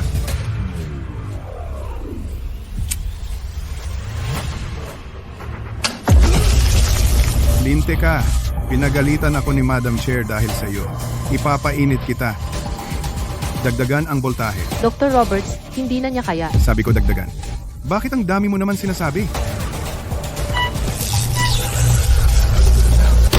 Grace. Grace? Sino ka ba sa tingin mo? Pinalalapit ka sa anak ng pinakamayamang babae? Bibigyan kita ng dahilan para sumigaw. Okay lang kung ayaw mong pumunta sa birthday party. Di wag tayo pumunta. Mga kaibigan lang naman ni nanay yan sa trabaho. Bata ka pa. Hindi naman importante kung di mo sila makita. Tingnan mo. Ito talaga ang gusto ni nanay na ibigay sa'yo ngayon. Isang mahalagang regalo sa kaarawan. Ito ay imbitasyon mula sa isang prestihiyosong universidad sa ibang bansa, ang Starlight Dance Academy. Nagpakahirap si nanay para makuha mo ito. Alam mo, ito ang nangungunang akademya na maraming estudyante ng sayaw ang buong buhay nila ay sinusubukang pasukin pero hindi kailanman makapasok. Grace, napakagaling mo at may kahanga-hanga kang kakayahan sa sayaw. Kung mapagpatuloy mo ang iyong pag-aaral sa sayaw, tiyak na magiging sikat na mananayaw sa buong mundo. Naniniwala si nanay sa'yo. Ang anak ko hindi kailanman magiging pangkaraniwan. Ito ang pinakamagandang pagkakataon mo para baguhin ang buhay mo. Kailangan mong kunin iyan. Kapag nag-enroll ka sa Starlight, hindi ka na makakabalik ng hindi bababa sa 5 taon. 5 taon ay wala iyan. 18 ka pa lang. Sa 5 taon, gaganda ka ng husto. Tsaka, di naman ganun kalayo ang pagiging nasa ibang bansa. Kung gusto kang makita ni nanay, pwedeng lumipad siya anytime. Pero paano si tatay? Hindi siya pwedeng lumipad. Huwag magmadali, may 3 buwan pa. Pwede mo iyang pag-isipan. Pumapayag akong pumunta sa ibang bansa, pero kailangan ko na pakawalan mo si Sam. Mahalaga ba talaga sa'yo si Sam? Tulad ng sinabi ko, wala na akong ibang gusto. Gusto ko lang maging ligtas si tatay. Sige, pangako sa'yo. Ang tanging dahilan kung bakit mo magagamit ang pagsira ng kinabukasan mo para takutin ako ay dahil mahalaga ka sa akin. Pero ikaw, tanga ka lang talaga. Tay, sana ayos ka lang.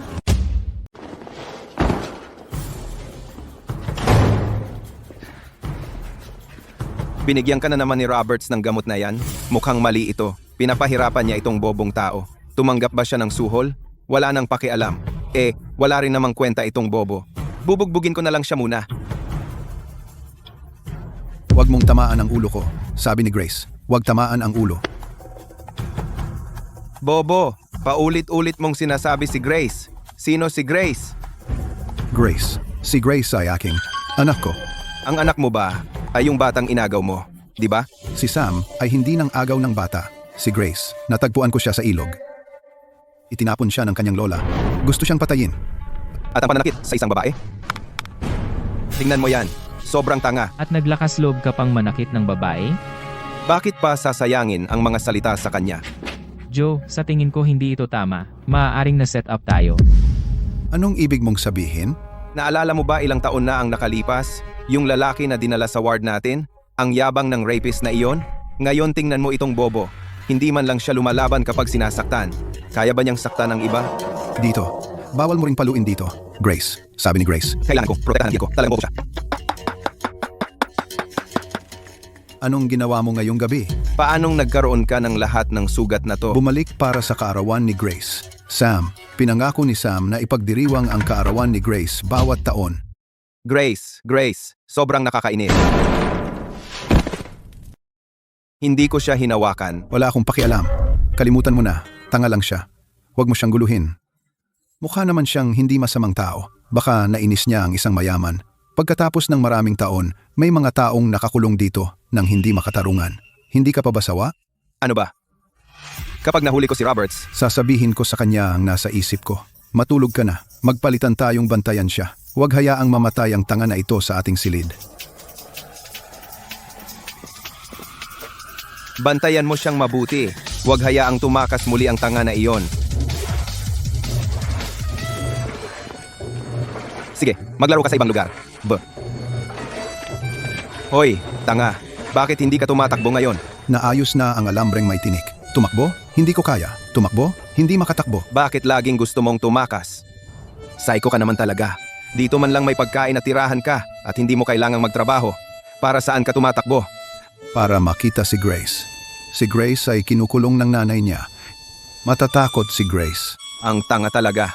Wala nang kinalaman sa iyo ang anak mong babae. Nasa bahay ng mayamang nanay niya. Ano ang inaalala mo? Ayaw ni Grace na nakakulong. Tanga, ito ang mapa ng daan sa likod bahay. Daan ka dito. Bakit mo ako tinitingnan? Eto, kunin mo. Bakit? Dahil tatay din ako. Kung hindi dahil sa sakit na ito, hindi ako iiwan ng dating asawa ko. Simula nang pumunta ako sa ospital na ito, hindi na ako naglakas loob na lumabas. Kung naging kasing tapang kita noon, hindi ko sana na-miss ang huling pagkakataon na makita siya bago siya pumunta sa ibang bansa. Bobo, umalis ka dito. Magtago ka kung saan mo makikita ang anak mo, pero walang makakahanap sa iyo. Magtago ka lang. Huwag mong hayaang mahuli ka nila ulit. Kaya mong mamulot ng basura, di ba? hindi ka magugutom. Basta hindi ka mamamatay, laging may pag-asa. Pero sila.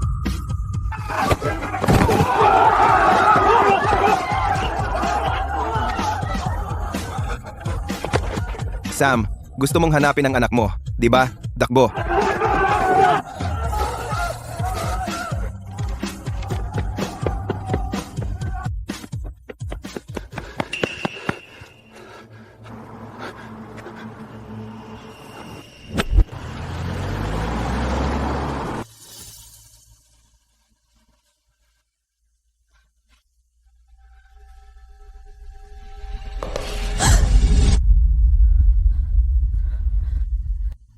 Pwede ba akong pumunta sa banyo, Miss Davis?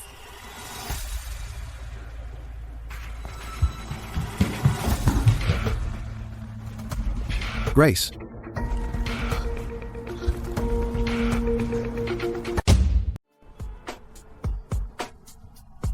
Tatay, paano ka nakaalis ulit? Mas maganda ba ang mga sugat mo? Grace, ang aking mabuting kaibigan ay tumulong sa akin na makatakas. Pwede na tayong umuwi. Halika, umuwi na tayo. Kahit umuwi tayo ngayon, huhulihin ka lang nila ulit. Hindi ako natatakot. Tatay, ayaw kong ibalik ka nila. At ayaw kong gugulin mo ang iyong buhay sa laging pagtatago. Gusto kong maging malaya ka. Yay! Mahal ni Sam ang kalayaan. Pumayag na ang nanay ko. Basta't pumunta ako sa ibang bansa, papayagan ka niya. Sa gayon, hindi ka na makukulong sa mental hospital at makakauwi ka na. Pagpunta sa ibang bansa, ibig sabihin ay aalis ka? Wala akong pagpipilian. Sa kung ano ang mayroon ako ngayon, hindi kita maililigtas.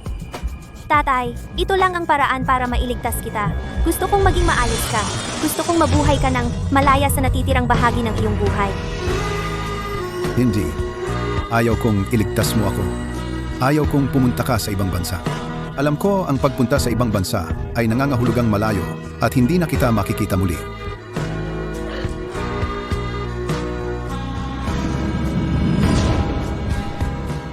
Miss Davis, nakita mo ba ang binibini? Wala siya sa banyo.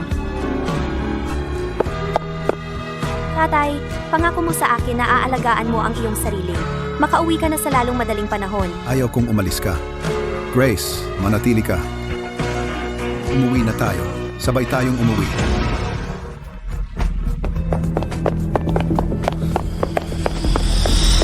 Bitawan mo.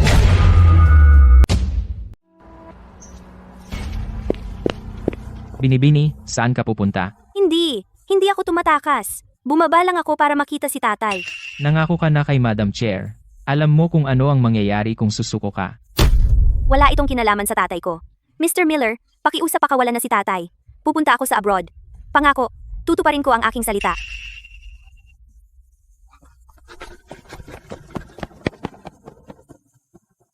Tatay, saan ka pupunta?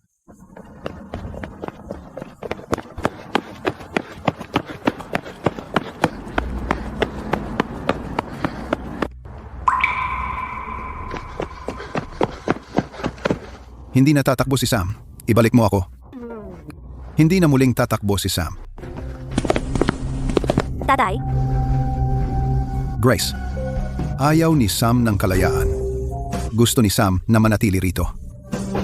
tatay, bakit napakatanga mo? Tanga, paano ka ulit nahuli? Di ba sinabi ko sa iyo na magtago ka?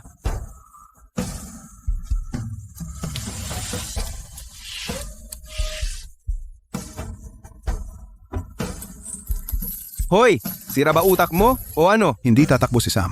Mananatili si Sam dito mismo. Hindi pupunta si Sam kahit saan. Hanggat nandito si Sam, hindi pupunta si Grace sa ibang bansa. Bumalik ka ng mag-isa? Marami tayong pinaghirapan para mailabas ka at bumalik ka lang. Hindi aalis si Sam. Kung ganoon, hindi mag-a-abroad si Grace. Ano ba? Tingnan mo nga kami. Tingnan mo kung gaano nila kami ginulpi para sa iyo. Dati, gusto mo nang tumakas. Ngayon, may pagkakataon ka na pero ayaw mo? Nandidiri ako dyan. Sige, Joe. Tanga lang siya. Huwag mong sayangin ang oras mo sa kanya. Nasayang lang ang oras namin sa pagtulong sa kanya. Dapat, Siya ay makulong dito magpakailanman. Ano ang kailangan? Para putulin mo ang ugnayan mo kay Sam? Kailangan ba palagi mong sinusuway ang autoridad ko? Akala mo ba hindi ko papatayin ang tangang iyon? Hindi kasalanan ng tatay ko. Wala siyang alam. Nanay, nakikiusap ako sa iyo. Pwede bang wag mo na siyang saktan? Pinipilit mo ako. Grace, makinig ka. Ipinagbabawal ko sa iyo na makita mo pa ang tangang iyon. Kung hindi, titiyakin kong mawawala siya sa mundong ito. Simula ngayon, ang pangalan mo ay Grace Evans. Ito ang bagong pasaporte mo. Mag-a-abroad tayo sa 1 linggo. Ikaw ang anak ni na Victoria at Richard Evans. Patay na ang tatay mo. Sa mundong ito, ako na lang ang pamilya mo. Grace. Mark, tawagan mo si Dr. Roberts. Tingnan natin kung gaano katigas si Sam. Oo. Sige, gagawin ko. Hinding-hindi ko na makikita ang tatay ko. Sapat na ba iyon? Ulitin mo. Sino ang hindi mo na makikita? Ipinapangako ko. Hinding-hindi ko na makikita si Sam. Ikaw sa harap, bilisan mo. 5 lang minuto ang tawag para sa lahat.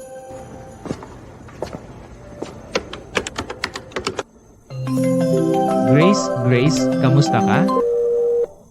Uy, Grace. Tatay. Grace, kamusta ka?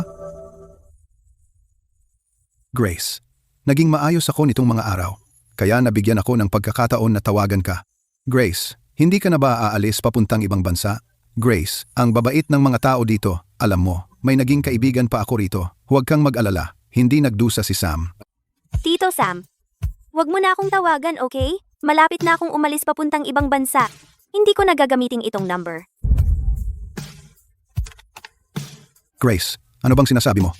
Grace? Salamat sa pag-aalaga sa akin nitong mga nakaraang taon. Pero ngayon tayo ay hindi na pareho ng mundo. Huwag na tayong mag-ugnayan pa. Hindi ganoon yan, Grace. Tapos na ang oras. Mangyaring umalis na. Hindi totoo yan. Pasensya na. Pasensya na. Grace, mali ka. Si Sam ang tatay mo. Hindi siya tito mo. Grace, huwag mo akong iwan. Nagkamali si Sam. Hindi natatakas si Sam. Ang init. Naka-IV siya, di ba? Bakit ang taas pa rin ang lagnat niya?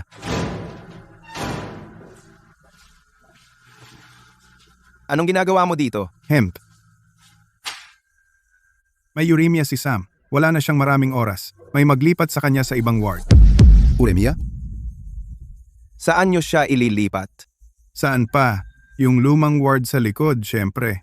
Malapit sa morgue. Mas madaling kunin ang bangkay kung mamatay siya. Ang uremia ay hindi nakamamatay na sakit. Hindi ito walang lunas. Bakit niyo siya inililipat? Lunas? Paano? Sino ang magbabayad? Ang uremia ay nangangailangan ng kidney transplant. Iyan ay 10,000 dolyar na bayarin. May pera ba yung bobo para magbayad? O, ikaw ang magbabayad? Sinasabi mong ikaw ang magbabayad ng paggamot niya? Ikaw magbabayad? O ikaw? Mga walang perang talunan. Ni hindi nyo maayos ang sarili nyong buhay. Tapos, nakikialam pa kayo sa iba. Dalhin nyo na siya.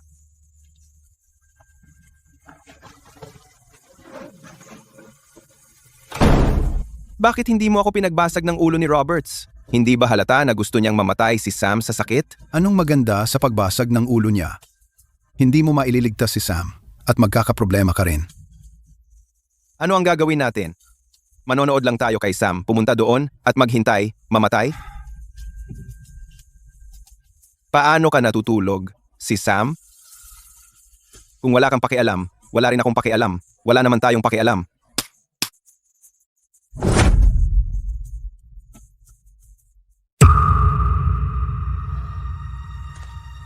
Martha, kumain na ba ang binibini? Madam Chair, huwag masyadong mag-alala. Wala namang problema kung laktawan ng isang kabataan ang pagkain. Hindi ko lang talaga matanggap. Ginawa ko na ang lahat para sa kanya. Sinusubukang bawiin ang 18 taon kong pagpapabaya. Ngunit hindi lang siya walang utang na loob. Desidido pa siyang sumalungat sa akin. Uminahon ka. Ang panahon ang tutulong sa binibini upang makalimutan ang nakaraan.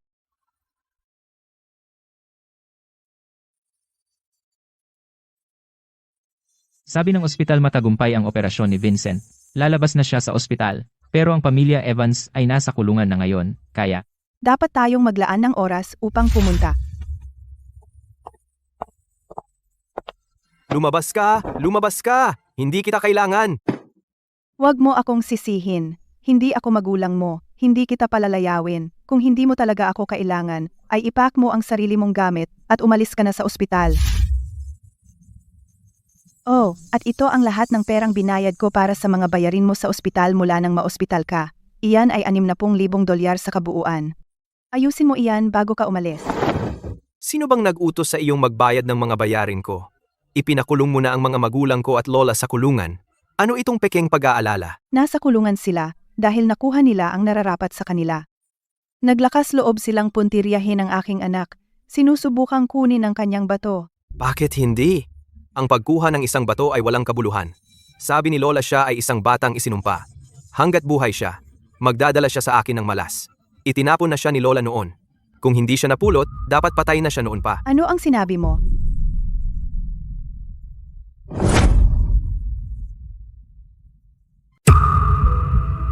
Anong sinabi mo? Alisin mo siya. Oo, sino bang mag-aakala na ganun siya katigas? Siya ang sumpa ko sa buong buhay ko. Dapat binigay niya sa akin ang kidney niya. At ikaw, sabi ni lola, pagkatapos mong mamatay, lahat ng sa pamilya mo ay magiging akin. Naglakas loob ka bang saktan ako? Anong karapatan mo? Pinubuli mo lang ako dahil wala akong pamilya. Kapag nakalabas na si lola, hindi ka niya papatawarin. Anong sinabi sa iyo ni Mary? Gusto niya talagang patayin ang anak ko noon. Talaga? Hindi ko alam. Wala akong alam. Vincent, hindi ka ba takot mamatay? Kaya kitang iligtas? At kaya din kitang ibalik sa impyerno. Magsalita ka. Tita Victoria, wala talaga akong kinalaman dito. Si lola ang nagsabi niyan. Sinabi niya sa akin mula noong bata pa ako. Kasalanan ng pinsan ko kung bakit ako nagkaganito. Sabi niya gusto niyang itapon ang pinsan ko sa ilog para malunod. Pero sinundo siya ng isang bobo. Pasensya na, pasensya na. Mali ako. Pakiusap, pakawalan mo na ako.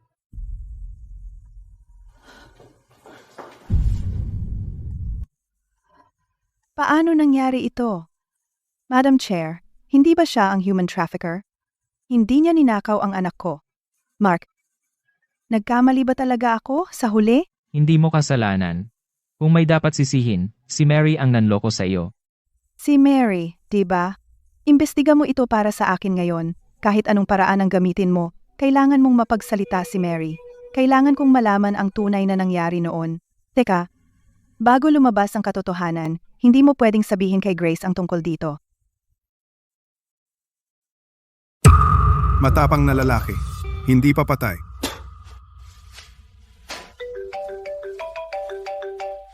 Madam Chair, bakit mo ako personal na tinatawagan? Huwag kang mag-alala, kahit anong hiniling mo. Ako, si Dr. Roberts, ang bahala. Gusto kong gawin mo ang lahat para mapanatiling ligtas si Sam. Wala ni isang buhok sa kanyang ulo ang masasaktan. Ano? Anong nangyari? Kumusta siya kamakailan? Medyo maayos. Kumakain at natutulog ng maayos. Huwag kang mag-alala. Hindi namin kailanman aabuso ang mga pasyente dito. Ay naku, ang hirap bigyang kasiyahan ng mga mayayaman na ito. Namatay ka sa sarili mong sakit. Walang kinalaman sa akin. Bilisan mo. Sam na tanga, gumising ka. Wala tayong magagawa. Sabihin mo, ano ang mga huling hiling mo? Susubukan ko ang aking makakaya para tulungan ka. Grace. Gusto kong makita si Grace. Bastos. Pinahirapan nila ang isang mabuting tao. Pupunitin ko ang ulo niya.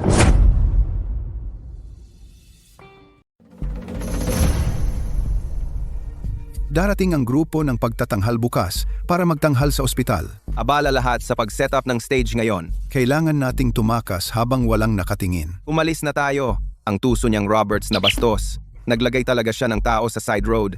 Ngayon kailangan nating dumaan sa bakod. Ang liit ng butas. Hindi rin ako kasya diyan. Hindi ko kaya. Alam mong hindi ko kaya. Hindi ako pwedeng umalis ng ospital. Magpapanik ako. Tom, kailangan mong lumaban. Kung makikita ni Sam ang kanyang anak, depende sa'yo pare. Gusto mo ba siyang mamatay na may pagsisisi? Susubukan ko. Hindi ko kaya. Hindi ko kaya. Kailangan kong bumalik. Tom, kaya mo ito. Naniniwala ako sa'yo, buddy. Tom, kailangan mong ibalik ang anak ni Sam. Victor, ikaw na walang kwentang talunan. Hinayaan mong ang sakit na ito ang mag-alis sa'yo ng pagkakataong makita ang anak mo? Gusto mo rin bang si Sam ay hindi makasama sa huling paalam ng kanyang anak? Binibini, sumakay na sa kotse, malapit nang matapos ang boarding.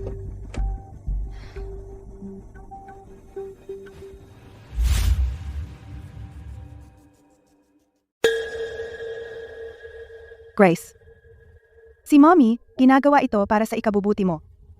Alam ko, Basta't maganda ang asal mo sa paaralan, siguradong si Sam ay, huwag mo siyang banggitin. Pumayag na ako sa kahilingan mo. Ano pa ba ang gusto mo? hindi iyon ang ibig kong sabihin. Grace, Kung gusto mong umalis, sige umalis ka. Pagod na ako. Ayaw ko nang magsalita.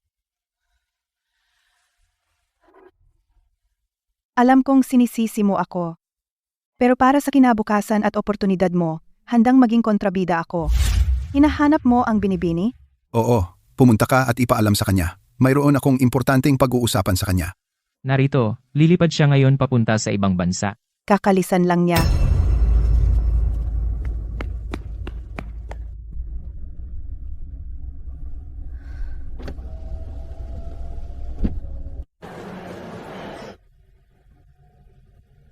Naantala ang flight ni Madam Chair, inaasahang 2 oras pa.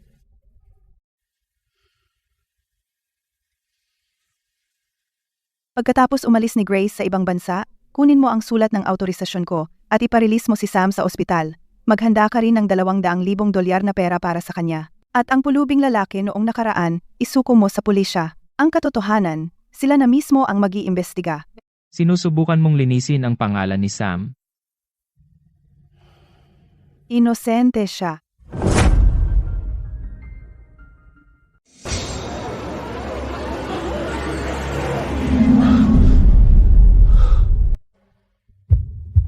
Ang hospital gown niya mukhang galing sa parehong ospital ng tatay ko. Pasensya na Sam, sinubukan ko ang aking makakaya. Kaibigan ka ba ng tatay ko? Grace, ikaw ba yan? Talaga kang kaibigan ng tatay ko. Tom, kumusta ang tatay ko? Pinadala ka ba niya? Grace, ang tatay mo ay nasa problema. Siya ay may uremia. Siya ay mamamatay na. Pumunta ako para dalhin ka upang makita siya sa huling pagkakataon. Ano? Paano siya nagka-uremia? Maayos naman siya dati. Wala ng oras. Sumama ka sa akin.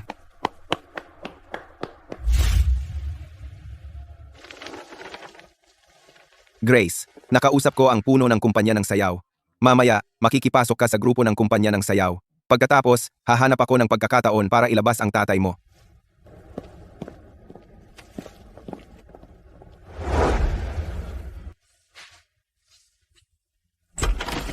Tom, sa wakas nakabalik ka na. Tingnan mo si Sam.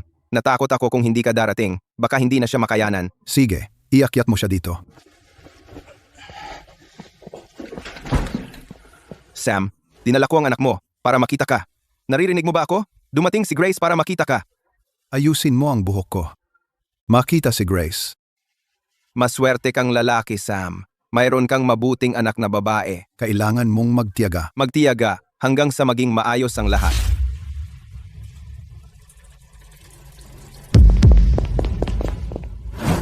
Tigil! Saan mo siya dadalhin? May isang importanteng leader na darating para mag-inspeksyon ngayon. Ano sa tingin mo ang ginagawa Ano mo? ang dapat naming gawin, Dr. Roberts? Tingnan mo. Si Sam ay sobrang sakit na. Ang gusto lang niya ay manood ng palabas. Sumusumpa kami. Nasa pinakahuling hanay kami. Hindi ka namin gagawing problema. Baliktad na ang pananaw ni Victoria sa kanya. Hindi talaga ako dapat masyadong halata tungkol dito.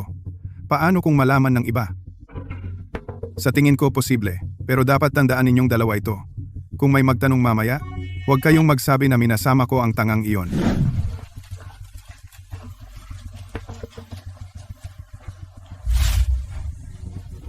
Natagpuan mo ba siya? Saan pumunta si Grace? Sinuri ko ang mga kamera. Umalis ang binibini kasama ang isang lalaking nakasuot ng hospital gown. Hospital gown? Punta tayo sa ospital. Siguraduhin mong ibalik si Grace bago sumakay. Hoy, anong ginagawa mo dito? Ako.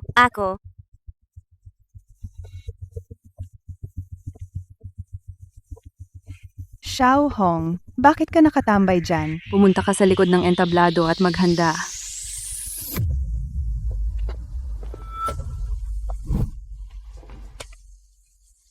Ma'am, kailangan kong hanapin ang tatay ko. Alam mo ba kung nasaan siya?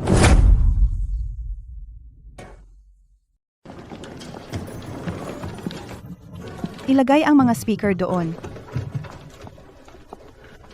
Isa itong mataas na seguridad na psychiatric hospital. Hindi tulad ng isang regular na ospital. Hindi ito libre at ligtas. Tayong mga tagalabas hindi pwedeng gumalagala.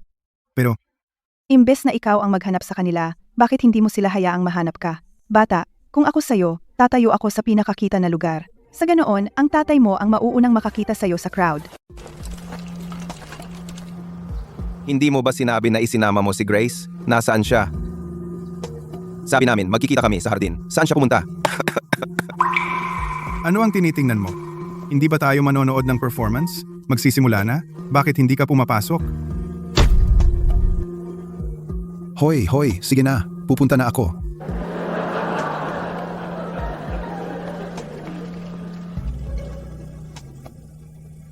Si Roberts ay naninilip na parang lawin. Saan natin siya mahahanap? Mag-isip muna ako. Susunod, tamasahin ninyo isang solong sayaw mula sa kumpanya ng sayaw. Ang hindi kinantang pag-ibig.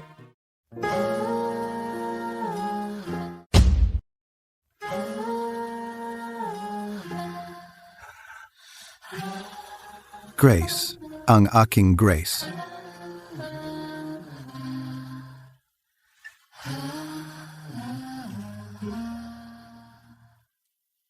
Grace, tingnan mo ang nahanap ko ngayon. Gusto mo ba ito? Oo, may bagong laruan si Grace.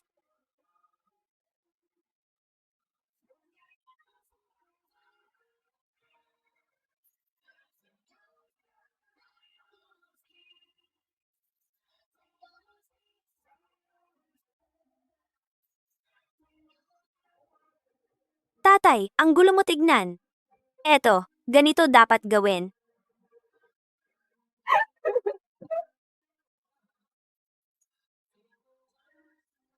Tatay, pagka-graduate ko sa kolehiyo at kumita ng pera, bibili ako ng malaking bahay, tapos magtatrabaho ako at kikita ng pera, at pwede kang manatili sa bahay manood ng cartoons. Siya, Tatay, titiyakin kong maganda ang buhay mo. Palagi kitang makakasama.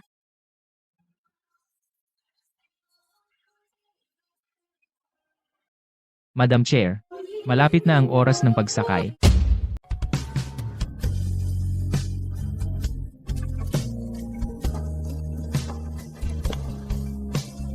Madam Chair, Mark, ito ang unang beses na nakita ko si Grace na nakatapos ng buong sayaw. Maganda siya, di ba? Si Sam, pinalaki ng maayos ang anak ko. Mali ako. Grace. Nandito ka na. Ikaw, nandito ka ba para sunduin ako pa uwi? Hay, pasensya na. Late ba ako? Hindi ka late, Grace. Umuwi na tayo. Bilisan, habulin niyang tanga. Grace, isama mo si tatay at umalis na kayo.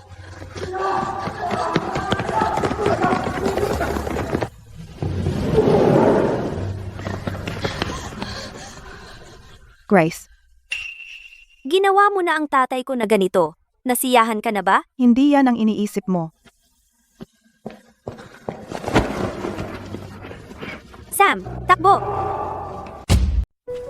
Lumabas na ang araw. Grace, ang tagal na nating nasa labas. Sa wakas, makakauwi na tayo. Oo, umuwi na. Tatay, umuwi na tayo.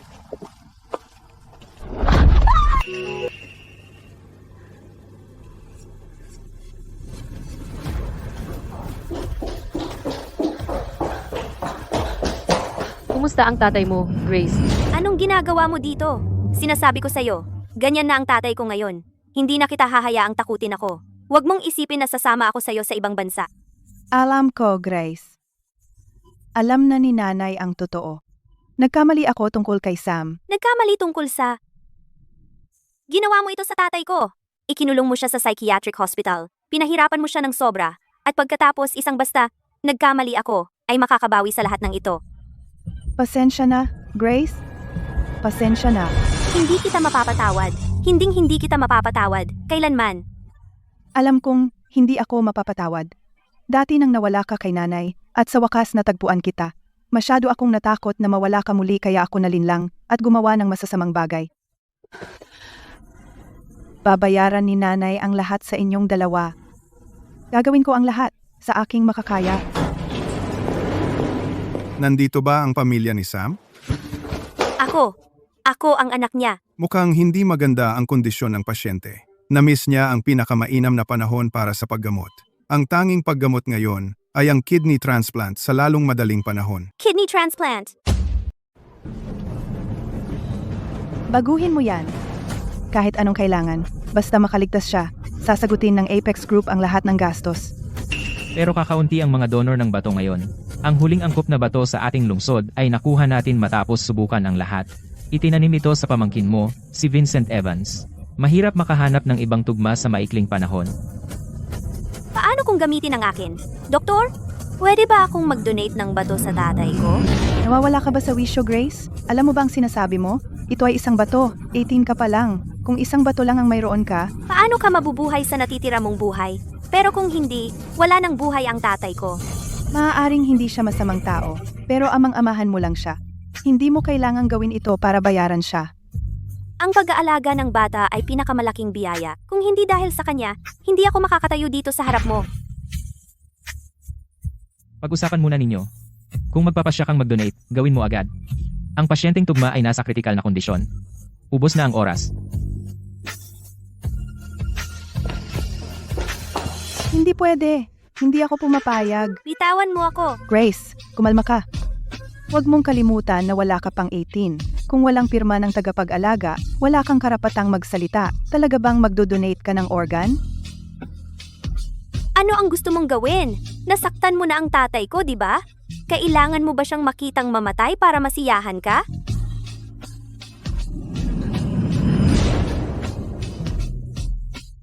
Ang ating katawan ay regalo ng ating mga magulang.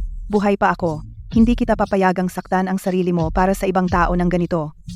Sige, dahil ipinipilit mong mag-donate, ako na lang ang magdodonate para sa iyo. Anong sinabi mo? Nagdodonate ako ng kidney kay Sam. Grace, tulad ng sinabi mo, may utang ako kay Sam. Ako ang dahilan kung bakit siya napunta sa ganito. At sa lahat ng mga taon na ito, inaalagaan kanya para sa akin. Kung sino man ang magdodonate ng kidney, dapat ako. Hindi mo pwedeng gawin iyon. Grace, alam ko na sa nakaraang 18 taon, binigyan ka ng iyong amang-amahan ng pagmamahal na hindi mapapalitan. Pero gusto ring sabihin ni Mommy sa iyo, ang pagmamahal na kaya kong ibigay sa iyo ay kasing tibay ng sa kanya. Ayoko. Hindi ko kailangan na magsakripisyo ka para sa akin. Grace, 18 ka pa lang, alang-alang sa Diyos. Nasa unahan mo pa ang buong buhay mo. Dapat nagsusuot ka ng magagandang damit, nakatayo sa mas matataas na entablado, upang mapagtanto ang halaga ng iyong buhay. Maaari kang umabot ng mas mataas at malayo kaysa sa akin o kay Sam. Tingnan mo, ayaw ko na sa isang araw, ay mawalan ka ng malusog na katawan at magdalamhati sa pagsisisi. Ayaw ko rin na, pagkatapos ng lahat ng pinagdaanan mo, lahat ng iyong pagsisikap ay mauuwi sa wala dahil dito, at matapos dito, si Sam ay naghahanda ng daan para sa iyo sa loob ng 10 taon. Sa pagkakataong ito, hayaan mong si Mommy ang pumalit sa kanya.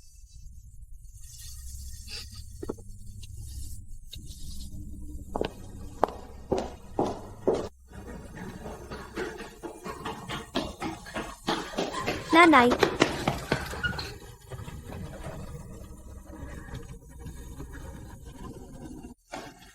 Nanay, kailangan kayong dalawa ni tatay na lumabas dito ng ligtas at maayos.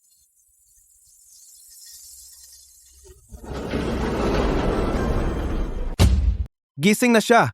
Gising na si Sam! Tinakot mo kami, Sam. Alam mo bang 20 araw kang walang malay? Akala ko nasa koma ka. Imposible, Sam. Ang tigas mo talaga. Nakaligtas ka sa ganyan. Tiyak na darating ang magagandang bagay. Sam, maswerte ka at may anak kang ganyan. Nag-donate si Victoria ng kidney at iniligtas ang buhay mo. At binura niya ang pangalan mo sa pagkakasala. Oh, at iniwan ka niya ng $200,000. Ito ang passbook. Tama iyan.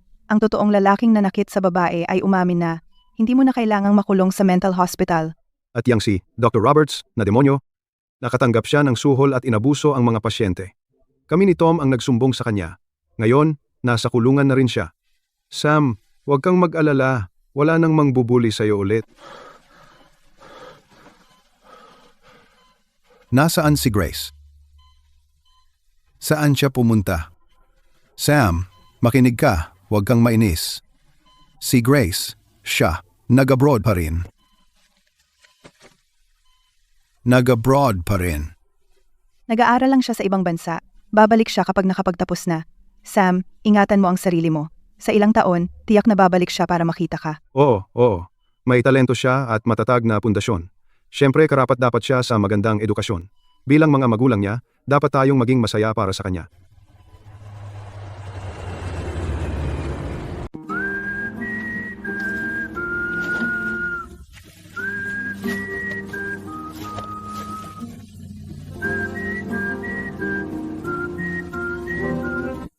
Ang pagkapanalo sa tropeyo na ito ay hindi lang pagsisikap ko. Gusto kong pasalamatan ng dalawang tao. Una, ang nanay ko. Ginawa niya ang lahat ng kailangan para mapunta ako sa entablado na ito. Kung wala siya, hindi ako magtatagumpay. Grace, ang anak ni Sam. Ang pangalawang tao na gusto kong pasalamatan ay ang aking amang-amahan. Psycho? Ang sikat na mananayaw na iyon ay iyong anak. Isang mamumulot ng basura. Sa panaginip mo. Iniligtas niya ako noong sanggol pa ako. Nagsumikap siyang mamulot ng basura sa loob ng 10 taon para mabayaran ang aking pag-aaral. Kahit may kapansanan siya sa pag-iisip, ibinigay niya sa akin ang lahat at walang hiniling na kapalit. Hindi ako nakalimutan ni Grace. Naaalala pa rin niya si Sam. Tay,